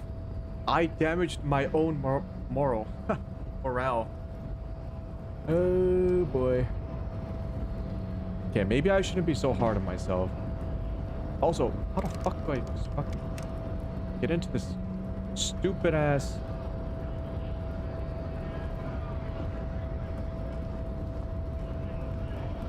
Where's the fucking boss here?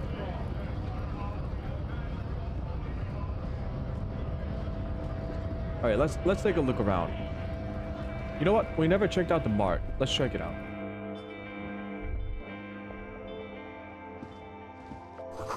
Yellow roses. A melancholy pop song plays on the radio. You see several packaged raincoats fill a low shelf beneath a display of croissants and juice bottles. The raincoats are transparent, except for the big Fritta slogan on the back. The packages are small, discreet, sloppily stacked, making them easier to take unnoticed. No need to worry about knocking over a display. +1 endurance.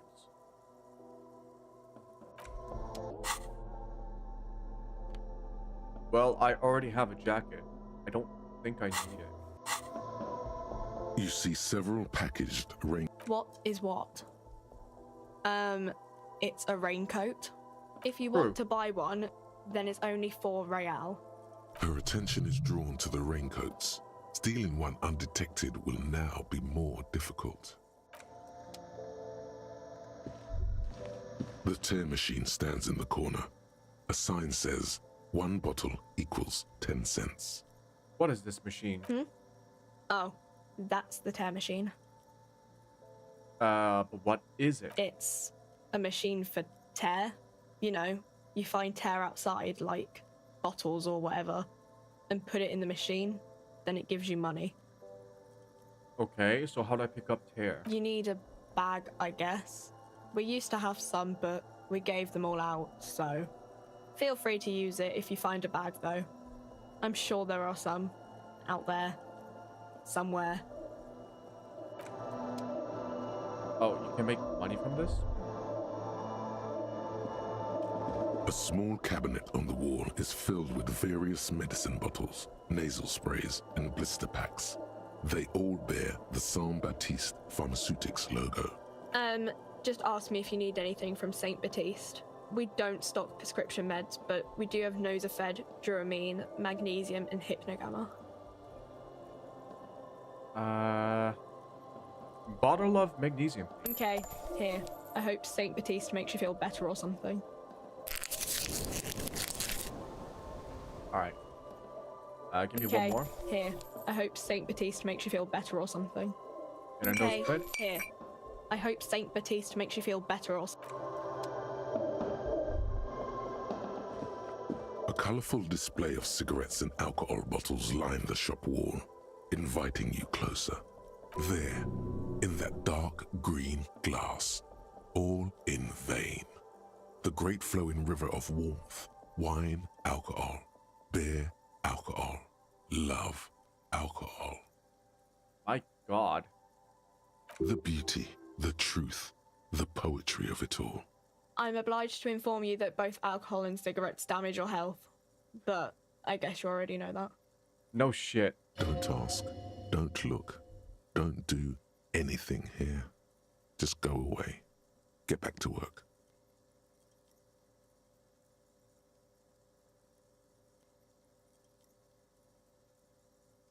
Cigarettes give me +1 intellect, but -1 health.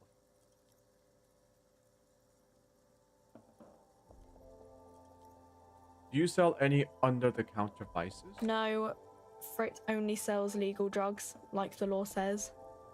Okay. The pale age vodka is special, I guess. It's stored in pale for a couple of years, which makes it super expensive and super strong. Okay, what will consuming this stuff do to my body? I mean, I already said it'd hurt you. I don't know what else they do.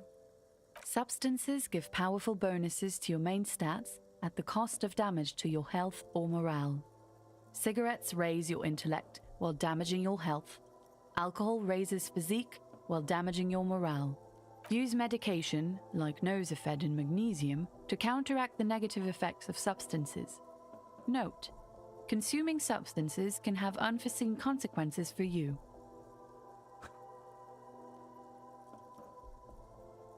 I mean, wait, so if I buy a cigarette and I consume it, is it like a temporary buff or is it permanent? Only one way to find out. Here you go, mister.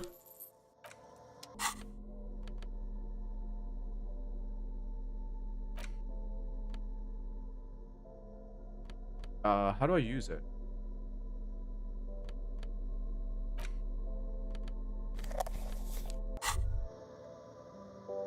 There it is, a brave little army in your pocket. The 1st Smokes Platoon. 20 brave souls standing in salute, ready to step into fire for you, sir. Alright, pull one out. You picked the best one. This soldier is fat and succulent. What are you waiting for? Light up. Re-become yourself. Oh yes, Bratan! Please What the light fuck? up! You need a trooper between your lips right now! Calm your shit down!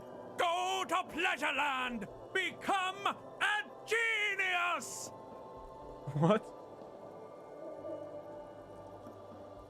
Light it up. Get a load of this rock and roll cop hair, people. Johnny Thundercop fishes a cheap lighter out of his pants. With a flick of the thumb, there's fire. A primal satisfaction. Here we go. Hey, you can't smoke in here. Oh. Please, don't fuck with Ferret. Shut up. It's already happening.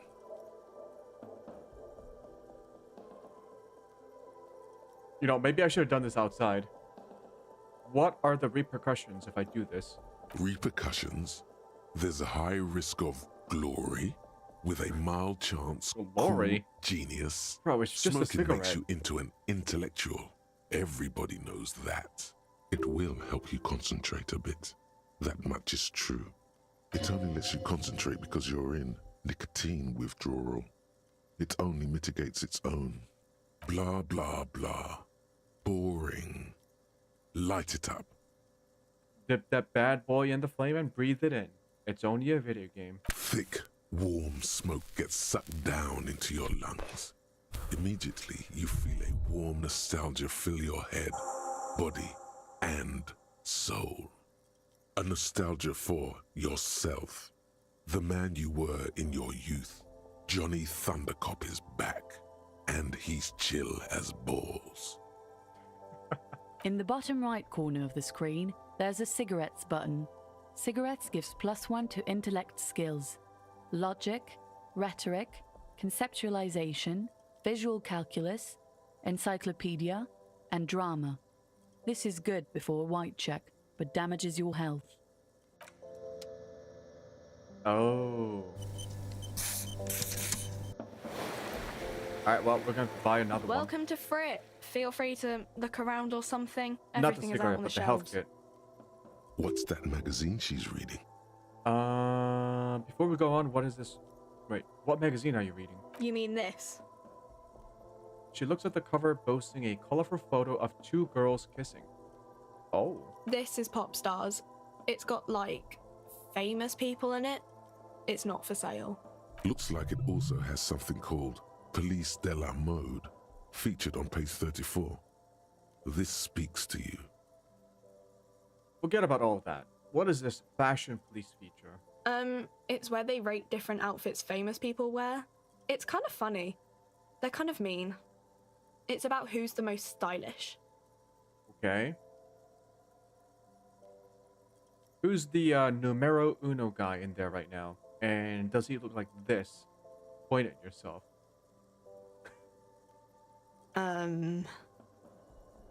No, I don't think so.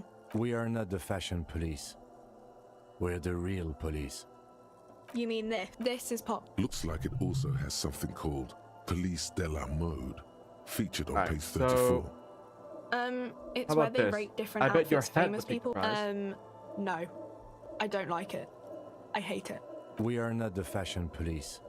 Alright. We're the... You mean this? This is Pop Star. Looks What like about it this? also has something called Police I de la approve Mode, of this. Very featured on page futuristic. 34. Tap on the girls kiss. This speaks to you. That sounds dumb. The way I say it, it's really dumb. She pops her raspberry-flavored bubblegum and nods, her shoulders tense.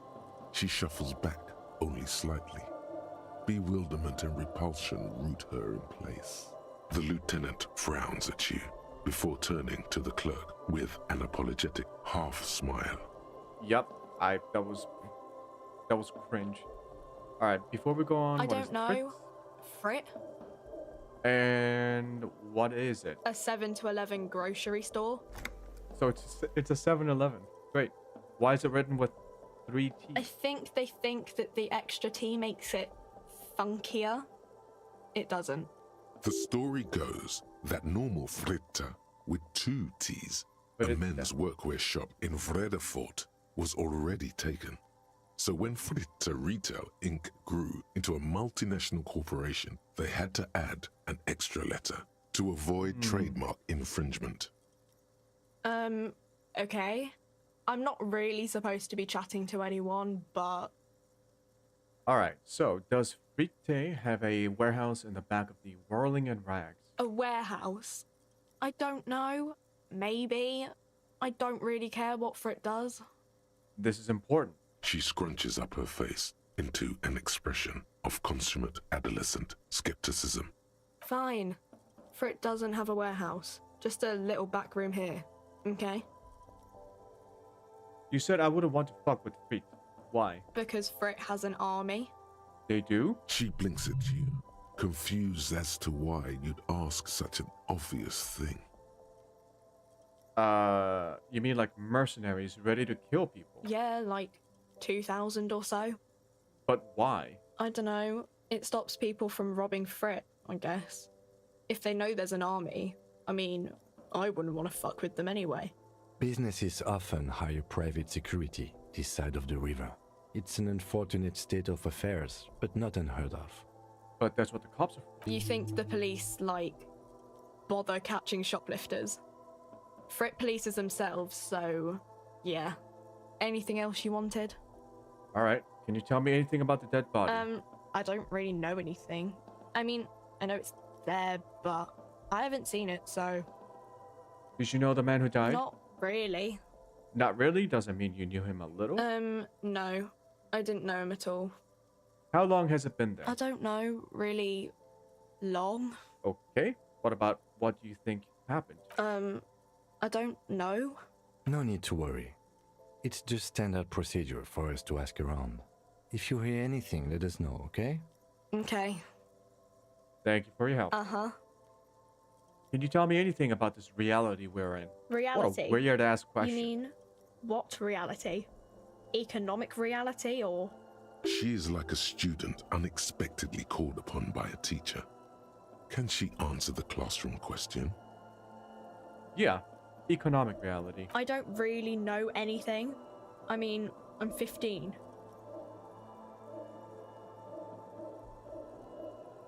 Wait, can minors work in a store? Doesn't that violate child labor laws? What the? Yeah, that's why I'm working my ass off in Frit. So I guess, like, that's economic. Alright, what about the physical reality? I don't know. What about it? Ooh,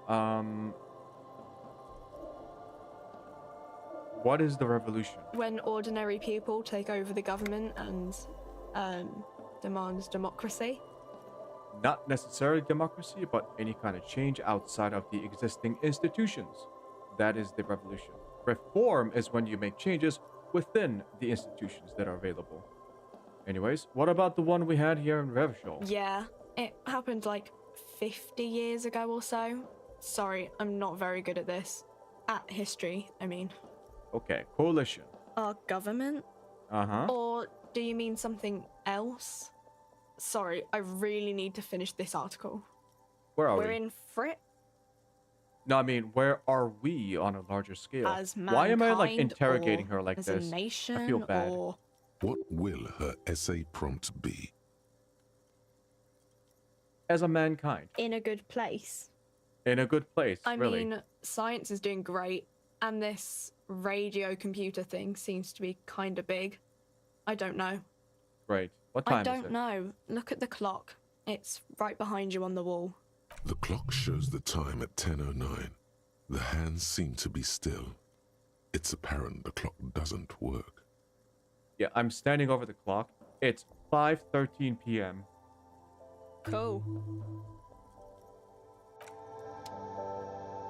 Alright, I need one more health A kit. small I cabinet have on money. the wall is filled with... Okay, here. Alright, let's get the fuck out of here. 3 T's, how idiomatic. Magnesium. Oh shit. You know... Looking for something odd?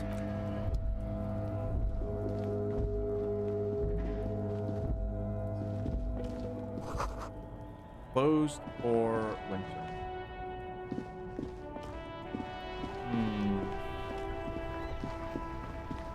Gotta find a way to get into the fucking... Some great tectonic forces cracked the pavement like an eggshell. Oh yeah, what the fuck happened here? The worn and beaten wooden planks of the bench do not look overly comforting. We can sit on benches after we've solved the murder. Let's go. You can revisit the bench if you ever need to pass the time when Lieutenant Kitsuragi is gone.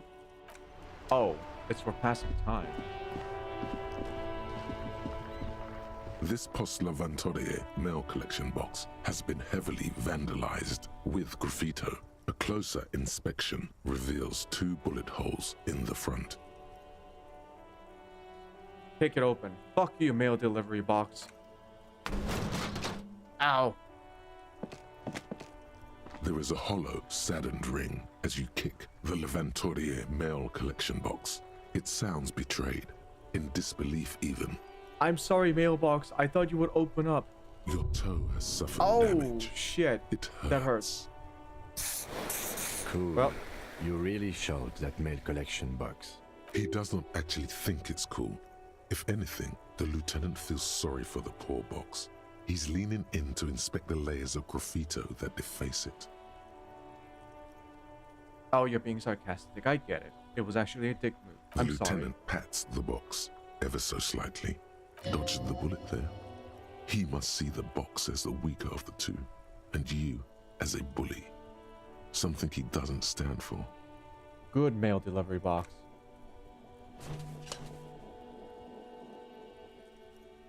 The mail collection box has no faith in your psychopathic manipulations.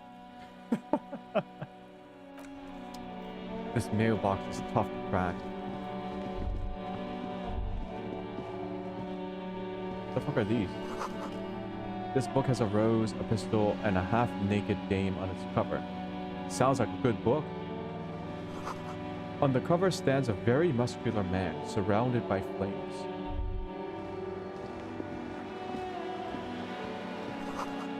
This is a book about pate. This book, you don't really understand what it is about, nor does it seem important. What's this? It takes willpower to even read the author's name, Jean Caus, from Iguania. A book about boyadero culture. It promotes freedom and roaming upstream. A book about the future. The government reads your mind using radio technology. Uh-oh. Hello, sir. Step right in. The store is open. Hello. Are you interested in a new and exciting book? What kind of a store is this anyway? It's a bookstore, sir. We sell books, postcards, and some board games. It's called Crime, Romance, and Biographies of Famous People. Whoa, whoa, whoa, whoa. Hold your horses, little girl. What is a book? That is a book. They have stories inside them. It's like someone told you a story in a really long letter. What about a postcard? A postcard is a small cardboard picture. You can write a few words on the other side and send it to your friend or beloved. She is unfazed by your questions. She would consider it impolite to point out any perceived weirdness. What's a board game? Board games are like little games on a table, made to pass the time. There are several different ones, but sailors here mostly buy cards. My pleasure. Anything else you'd like to know? Is it okay if I ask you some questions? Okay, sir. I'll try to answer any questions you have. I hope they're about books. What is your name? My name is Annette, sir. My mum, her name is Plaisance. She owns the store. She's inside minding the register or organising the stock. Feel free to step in and browse our wares. And you're standing out here in the cold because... I'm signalling that the store is open. Otherwise, people might not know. They'd miss out on the crime, romance, and biographies of famous people. A sudden gush of wind turns the pages of the books on the counters. She covers her face, smiling. But she's cold. You're cold. Can I help you in some way? Kind of you to offer, sir. What could you do to help her anyway? I could, have a word with the store owner? Oh, no, sir. I'm happy to help Mum by luring in customers. Besides, I have some hot juice in my vacuum bottle to keep warm. Oh. The raincoat. Fuck. How much was it? Oh, we gotta get the girl the raincoat. Are you kidding me?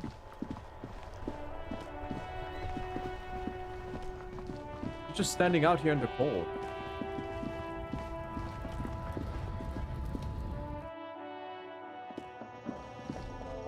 You see several packaged raincoats fill a low shelf. Here you go. We are broke, but we will give it to her. We're the police. We serve and protect. Come on.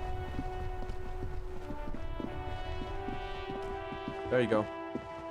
Hello I again, sir. hope this is... My name is Annette. Feel free to step in. I'm signaling that the store... A sudden gush of wind turns the pages of the books on the counters. Kind of you to... What could you do to help her anyway? Oh, shit. Wait a minute. I can't give it to her?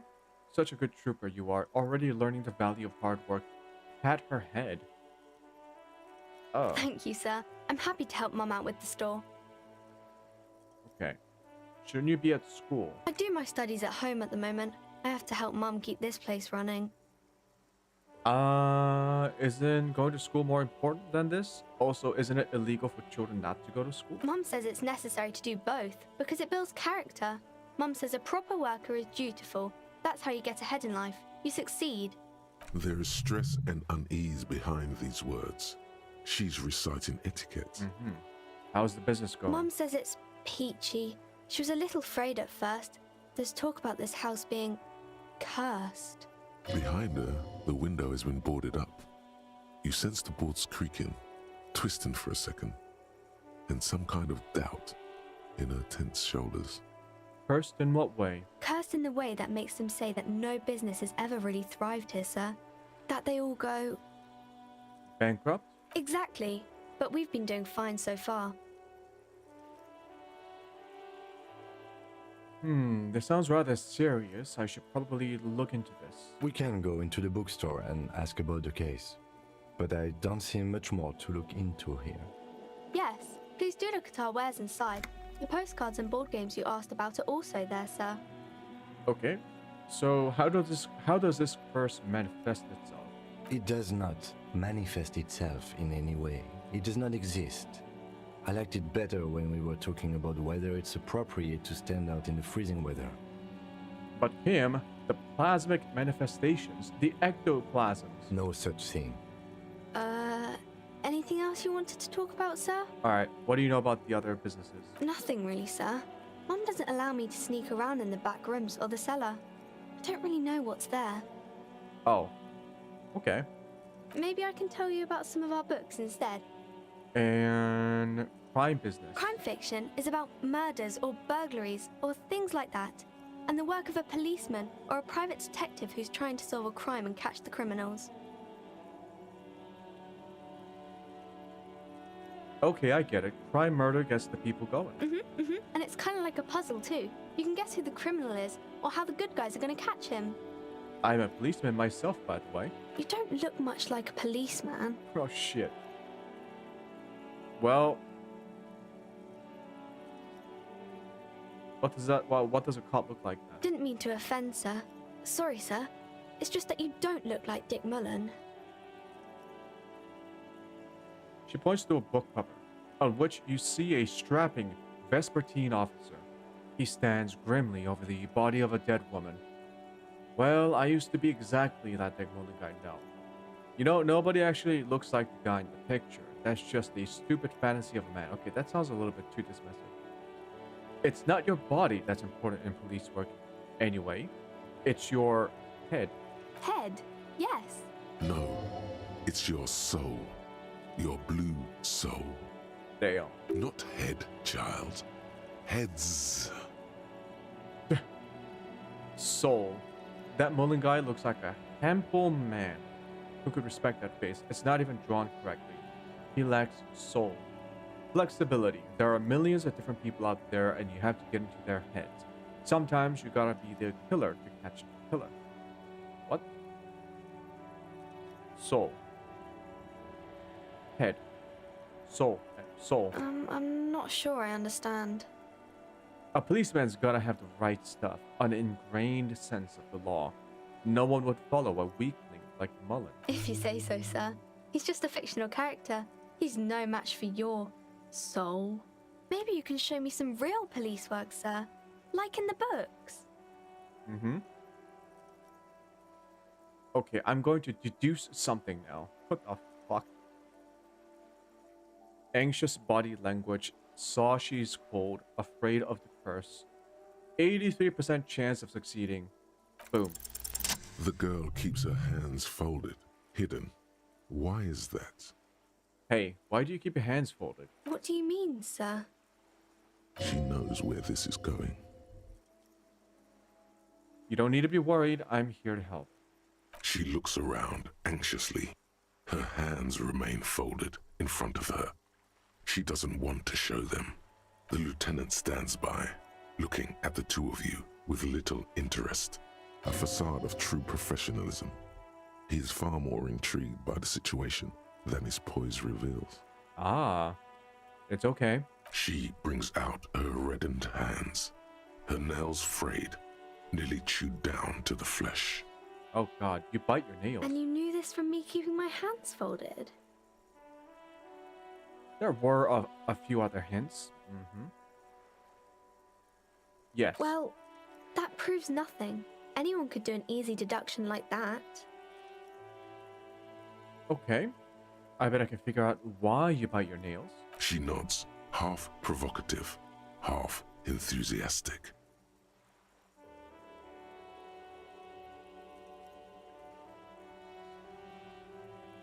You're uptight because your mother and the pressure she's putting on you. Maybe so, sir. Okay, I know it's a bad habit, and I shouldn't. Either way, another ace deduction by the #1 detective in town. It was okay, sir. There's more that can be achieved here. Ask her to do the same. Huh. You think so? Fine. Do better. Deduce something about me. You're quite sober. Oh shit, she's on our case immediately. I like this kid. The lieutenant does not flinch at the comment. He does not flinch even a single bit. He is intensely not flinching. It takes effort. Wait, how do you know I'm usually not? Because you usually aren't. Uh-huh. I am also sad and my head hurts. I'm sorry, sir. I hope things get better soon. There she stands, swaying on her feet, assaulted by the early spring breeze. She smiles at you. The whole situation suddenly feels familiar, somehow. There's something you're missing. Okay. Suggestion. Go. You have absolutely no idea. Shit. Familiar? How? You must have forgotten something you heard again. Alright, so who are these famous kings people? and queens and generals of old, or artists and writers, or musicians, those kinds of people. There's usually something extraordinary about them. I think that's why people read them, to find the secrets of their fame. Seems like most people who read those books fail to get more famous from reading them. Reading those doesn't make the readers more famous, does it? But it does make the famous people more famous.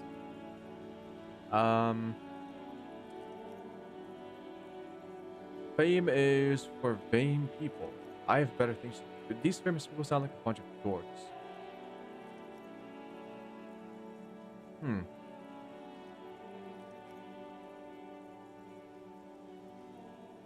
Annette's expression remains ever so helpful, but she doesn't say anything.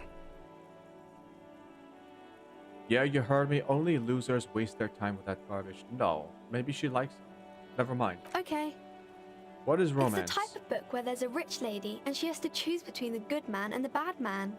Or there could be a story about a poor lady getting a rich man. It's about man and lady business, sir. What about when both of the men are bad? These are not very common. You can't have a choice between bad and bad. Nobody wants to read a story like that. What if it's written really well? Well, maybe then it's fine. Maybe if the lady then decides not to pick either because she doesn't need a bad man. Yes, that would be interesting. Mm-hmm. What about when everyone is poor? That's really not a proper romance story. That's more like everyday life. Damn. Sometimes you have to write about real life things. Not in romance books, sir. These are about nice and pretty people, and everyone is happy in the end. Okay.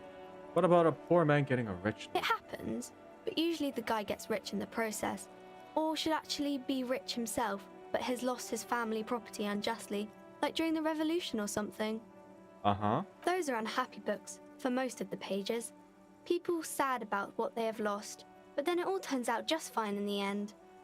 What about a book where the man and lady business doesn't work out at all? I haven't read many of those. Maybe you should ask Mum. Maybe I will? Mm-hmm. I'm sure she can help out. Alright, And enough maybe romance some questions. about other books. Shit. Okay. You know, I really thought I could give her the raincoat. That is not the case. It is not the case.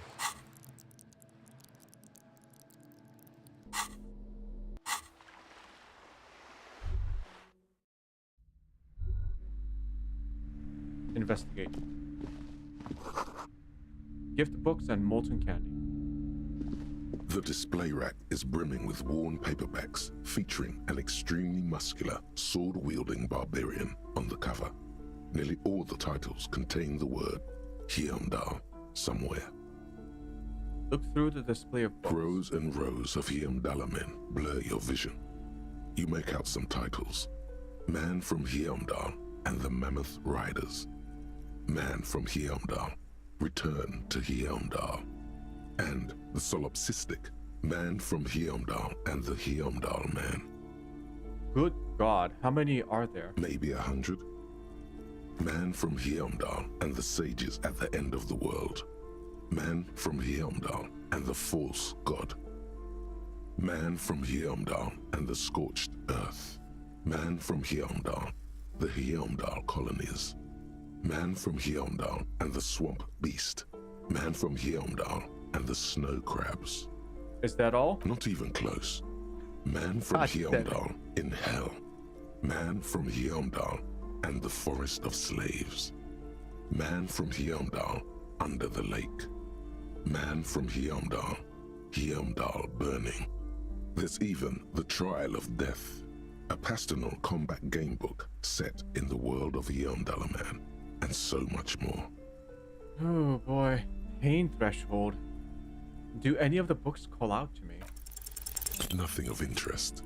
Only silence and the cosmic background pain radiation. Damn. Storekeep, tell me about these Muscle Man books. Oh, Man from Heimdall. A very popular series of adventure novels. They're awfully immoral and violent books. Why are they so popular? Blood and violence, scantily clad women, epic narratives, all those mystical things he encounters. They're bound to grab those with little imagination and nothing to do. Sounds good. Which one should I start with? What does it matter? They're all the same. True. However, the They're customer probably is all the always same. right, they say. If you're a novice of the series, I'd recommend Heimdall Man, the Man from Heimdall. It's supposed to be a good introduction to the series.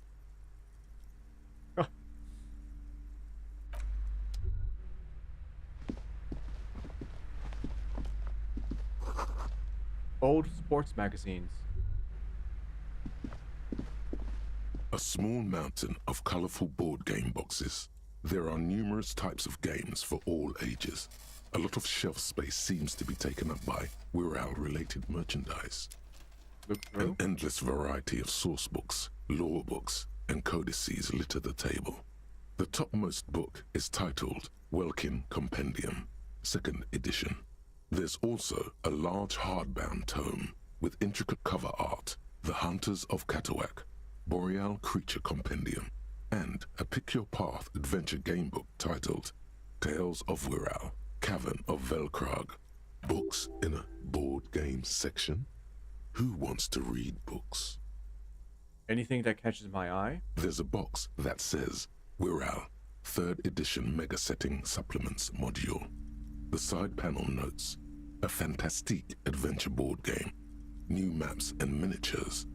A sticker on it displays 25 real.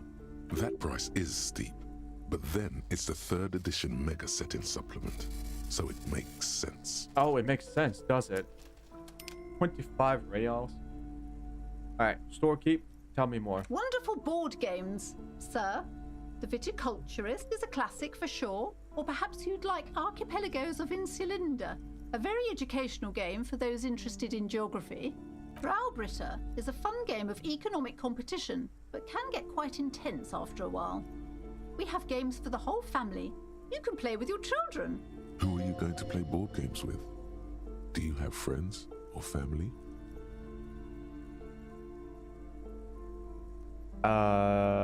Do I have friends? Are you actually friends? Or just colleagues thrown together by circumstance? I don't feel as if I have any kids. Friends are technically like family.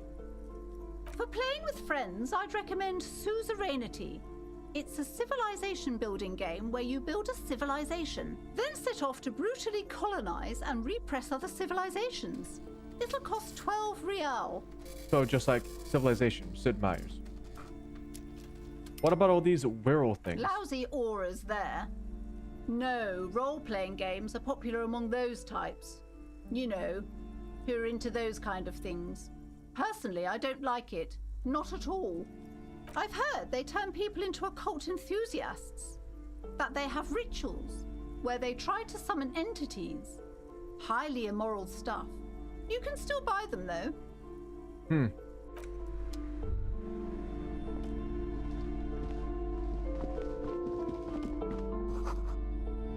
The book collects the national recipes of Arda. They're all about lake trout.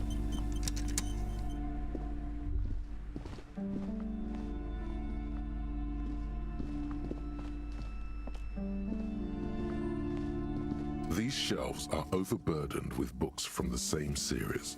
You see the name Dick Mullen over and over. Crime fiction is a disgrace. An asinine misrepresentation of the physical attributes of the arduous everyday work of actual police officers. These books greatly overstate the excitement of police work, glossing over how long it takes to actually follow up on leads and eliminate dead ends. What's more, they completely ignore my inner the psyche is psychological just hardships rattling off of about year after year coming into contact with people it's during just, the worst it's just days a of their fiction. lives. It's just a fictitious book. Not a single mention of all my the stress God. this work creates upon the officer's family. Detective fiction just doesn't tell the truth at all. Now, would you like a list of all the books found on the shelf? Sure thing. You see Dick Mullen on the job. Get Me Mullen. The Stalwart Adventures of Richard P. Mullen. Dick Mullen and the Murder in the Orchard. The Sordid Affair of Dick Mullen. A killing is declared. Dick Mullen in the Murder House. The Final Case of Dick Mullen. An Obvious Lie. Dick Mullen in the Clock Tower. The Ordeals of Dick Mullen. Dauntless Dick. Dauntless Dick Mullen's Dick. Funeral Pyre. The Murder of Dick Mullen. Dick Mullen dies. Oh no. Turns out he faked it to solve a case. Of course. Yes, there's also The Dame Who Did It. Farewell, my Mullen. Faking death seems to be a common trope in the Mullen series. The morbid tales of Dick Mullen. A dark tide turns. Tragedy calls for Dick Mullen. Another one with fake death. And, of course, Dick Mullen, the murderer. In order to catch a murderer, Dick Mullen must become the murderer. These sound like AI slop novels. You know, those novels that are coming out now? It's just all written by LLMs, and the authors, well, quote unquote authors, just spam the book, hoping to make like quick, easy money. After all this, you still haven't found the answer to the one question that matters. Who is Dick Mullen? Sure. Who is Dick? Your quick eye notices a small caterpillar crawling across the spine of a book. The title reads, Dick Mullen and the Mistaken Identity. What do we have here? A worn paperback from Dick Mullen's classic hard-boiled phase. The premise seems to be that Dick Mullen is framed for the murder of his best friend and has just a few days to prove his innocence. Why does this speak to me? Could it be the motifs of unstable identities and shocking betrayals? Oh shit. I'm a complicated guy, full of contradictions. Then this is the book for you. 7.99 real. Okay. Storekeep. What's all this crime fiction? Oh, crime, robberies, murders, even sexual crimes. We're fortunate to have Dick Mullen and his stories to sort all that out. You're a police officer, apparently. You should buy all of these. They really do teach a person how to be a proper detective. Never ever not swallow. Water? You know, I should swallow more water. That is true. Anyways. Alright.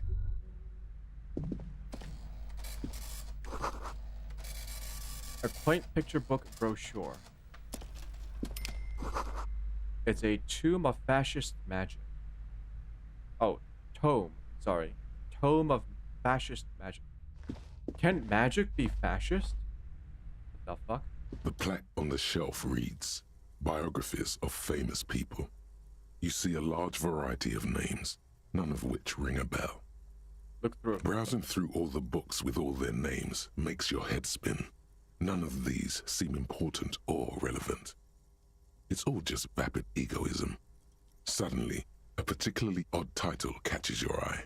It reads, High Speed Love, the tragic true love story of Jacob Irv and Alfie Delatraz, by one Cecilia Averbrook.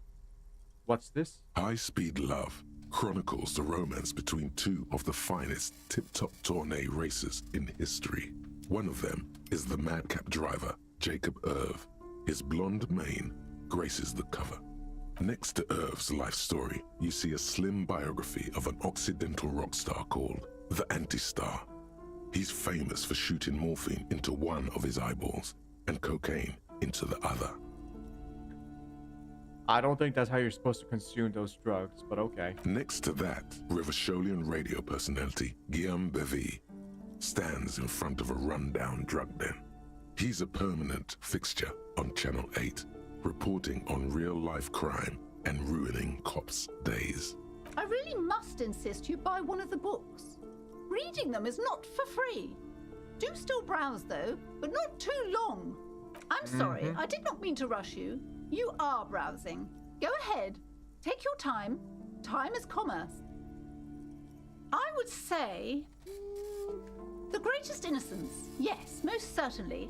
It's an important educational tool, delving into the depths of history, religion, and their relation to innocentic power. Who or what is an innocence? A very influential historical figure. But surely I don't have to tell you that. You're a law officer, and law officers have at least some education. Okay. The book is also very daring. The author aims to re-examine the universal understandings of the innocentic system, creating a fresh vantage point and a shift in the tired order of things. So you recommend it? Certainly. It's prudent for a person to have at least an elementary understanding of history and society. Imagine the chaos we'd be in otherwise. You feel like you should get this one. Definitely. It's important somehow. There's something personal inside. Shit. Several maps have been attached to a bulletin board hidden inside the alcove. They're held up by small pins. The board has come loose from one corner. The maps look old and faded. Your eye catches a map of Insulinda, a map of Revachol, and a map of Martinez. Look at the map of Martinez. It's not really a map. It's a tourist thing. A picture postcard with buildings on it. Drawn from an isometric perspective, a date in the upper right corner says 48. Still, it's detailed. Could be pretty useful for scouting ahead. You see the jagged boxes of an industrial harbor, even the whirling in rags there. The north coast of a verdant island is shattered by the delta of a river. It is the River Esperance. Countless bridges put the shards back together, connecting city blocks to river islands. La Delta says a great artificial heart in the center, teeming with life forms and construction. To the east, rolling hillsides, Le Jardin, Stella Marie, the suburbs of Saint-Baptiste, swallowed up into the megacity. They sound rich to you. This is Rivershell East. And west? Houdon. It's somewhere to live. Not bad. Then there's Jamrock. It's bad. People shouldn't live there, but they do. Then Forburg. It's almost as bad, and much larger. Then Coal City. It's the worst. Okay, so from bad to worst. Got it. It's so small you can't even see it on the map. No, wait. There it is. North of Jamrock, the strip of coast next to the Greater Rivershell Industrial Harbour. It looks downright despondent. It's almost Coal City, to be honest. No, this is somewhere to be. This is all you have. But it's still something. Streets and sodium lights, the sky, the world. You're still alive. And insulin. This large map displays archipelagos. You see a constellation of small dots on the light blue emptiness of the Insulindic Ocean. The largest in the northeast is La Caillou. You are here. Another far away in the southwest, Seminese Islands, Ile de Fantôme, Ozon, Laurentide, Face à la Mer, Archipelagos, North Arcade Islands, all just specks of dust on the vastness of the Insulindic. On the edges of the map, the color fades into a blur of dotted lines, black and white. In the northeast, a dust mite stands on the north coast of Caillou, in a bookstore. It's you. Squint first. Can you see cities on the island? You can. On Caillou, Rivershell, a single black star. On Ozon, Fondelier, and Vilmandu. On Archipelagos, Croyan Moran. Man, the narrator's voice on so... Seminine, Olduvai, and on Laurentide, so Deora of the Seven Seas. Lost little pearls of light, tiny fires in the dark. Look at the edges. The ocean breaks apart into a tangle of cosines and azimuths, all pointing into pale nothingness. Mwindi is the north azimuth. Grad is the northeast azimuth. Samara is the east azimuth. Seo is the west azimuth. Isolas, they're called. Connections to other worlds. Words past the Insulindian, unknown to you. You only know you've never been there. You have little idea what they are. Distant stars, gods, but looking at them makes you feel almost non-existent. Whatever they are, the Isolas are immeasurably large compared to you, and very, very far away. Perhaps they are gods, gods of distance and outer dust. Okay, storekeep. I'm sorry, officer. The map of Martinez is the only one available. The other two are not for sale anymore. And besides, you could scarcely afford them. They're quite valuable, though they might not look it. The map of Martinez is 90 cents, though. Why is it so cheap? That old thing. It's an out-of-date map of a tourist location that never was nor came to be. From when some design studio people tried to spruce the place up 4 or 5 years ago. They also renovated the horse statue, set up those coin-operated viewers, and designed the new street lamps. What happened then? They didn't get that far, for some reason. A shame the project never got going. Would be nice if someone fixed Martinez up. All these ruins are bad for business. Steal it instead. 42% chance? I'll take my chances. Slowly, you move your hand toward the map attached to the board. Before you even reach the map, you're interrupted. Perhaps not. It's against RCM policy to defraud small business owners. You're right. You're right.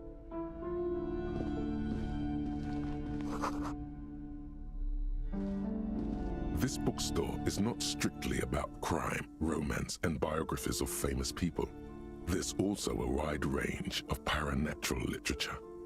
Paranatural? Amidst the various books, you find one written by someone named Matthias W. Dundas. It's about wholeness, unity, balance. The point of the book, and many others on this shelf, is to give people medicinal advice in situations where they don't have access to paid health services. Okay, how does that work? It serves platitudes, while also telling everyone that traditional medicine, the kind people don't have access to and which costs more than this book, is garbage and would only give you cancer anyway, without even curing your cold or anything. Wholeness, unity, balance, on the other hand, can basically take care of anything. Though it is important to note, when it's up to your mind to heal yourself, then it's because of your mind that you're ill in the first place. Anything else? The book features chapters on topics such as how to find magnesium. It even lists plants you can harvest magnesium from. How to continue drinking if you're an alcoholic who has destroyed his liver.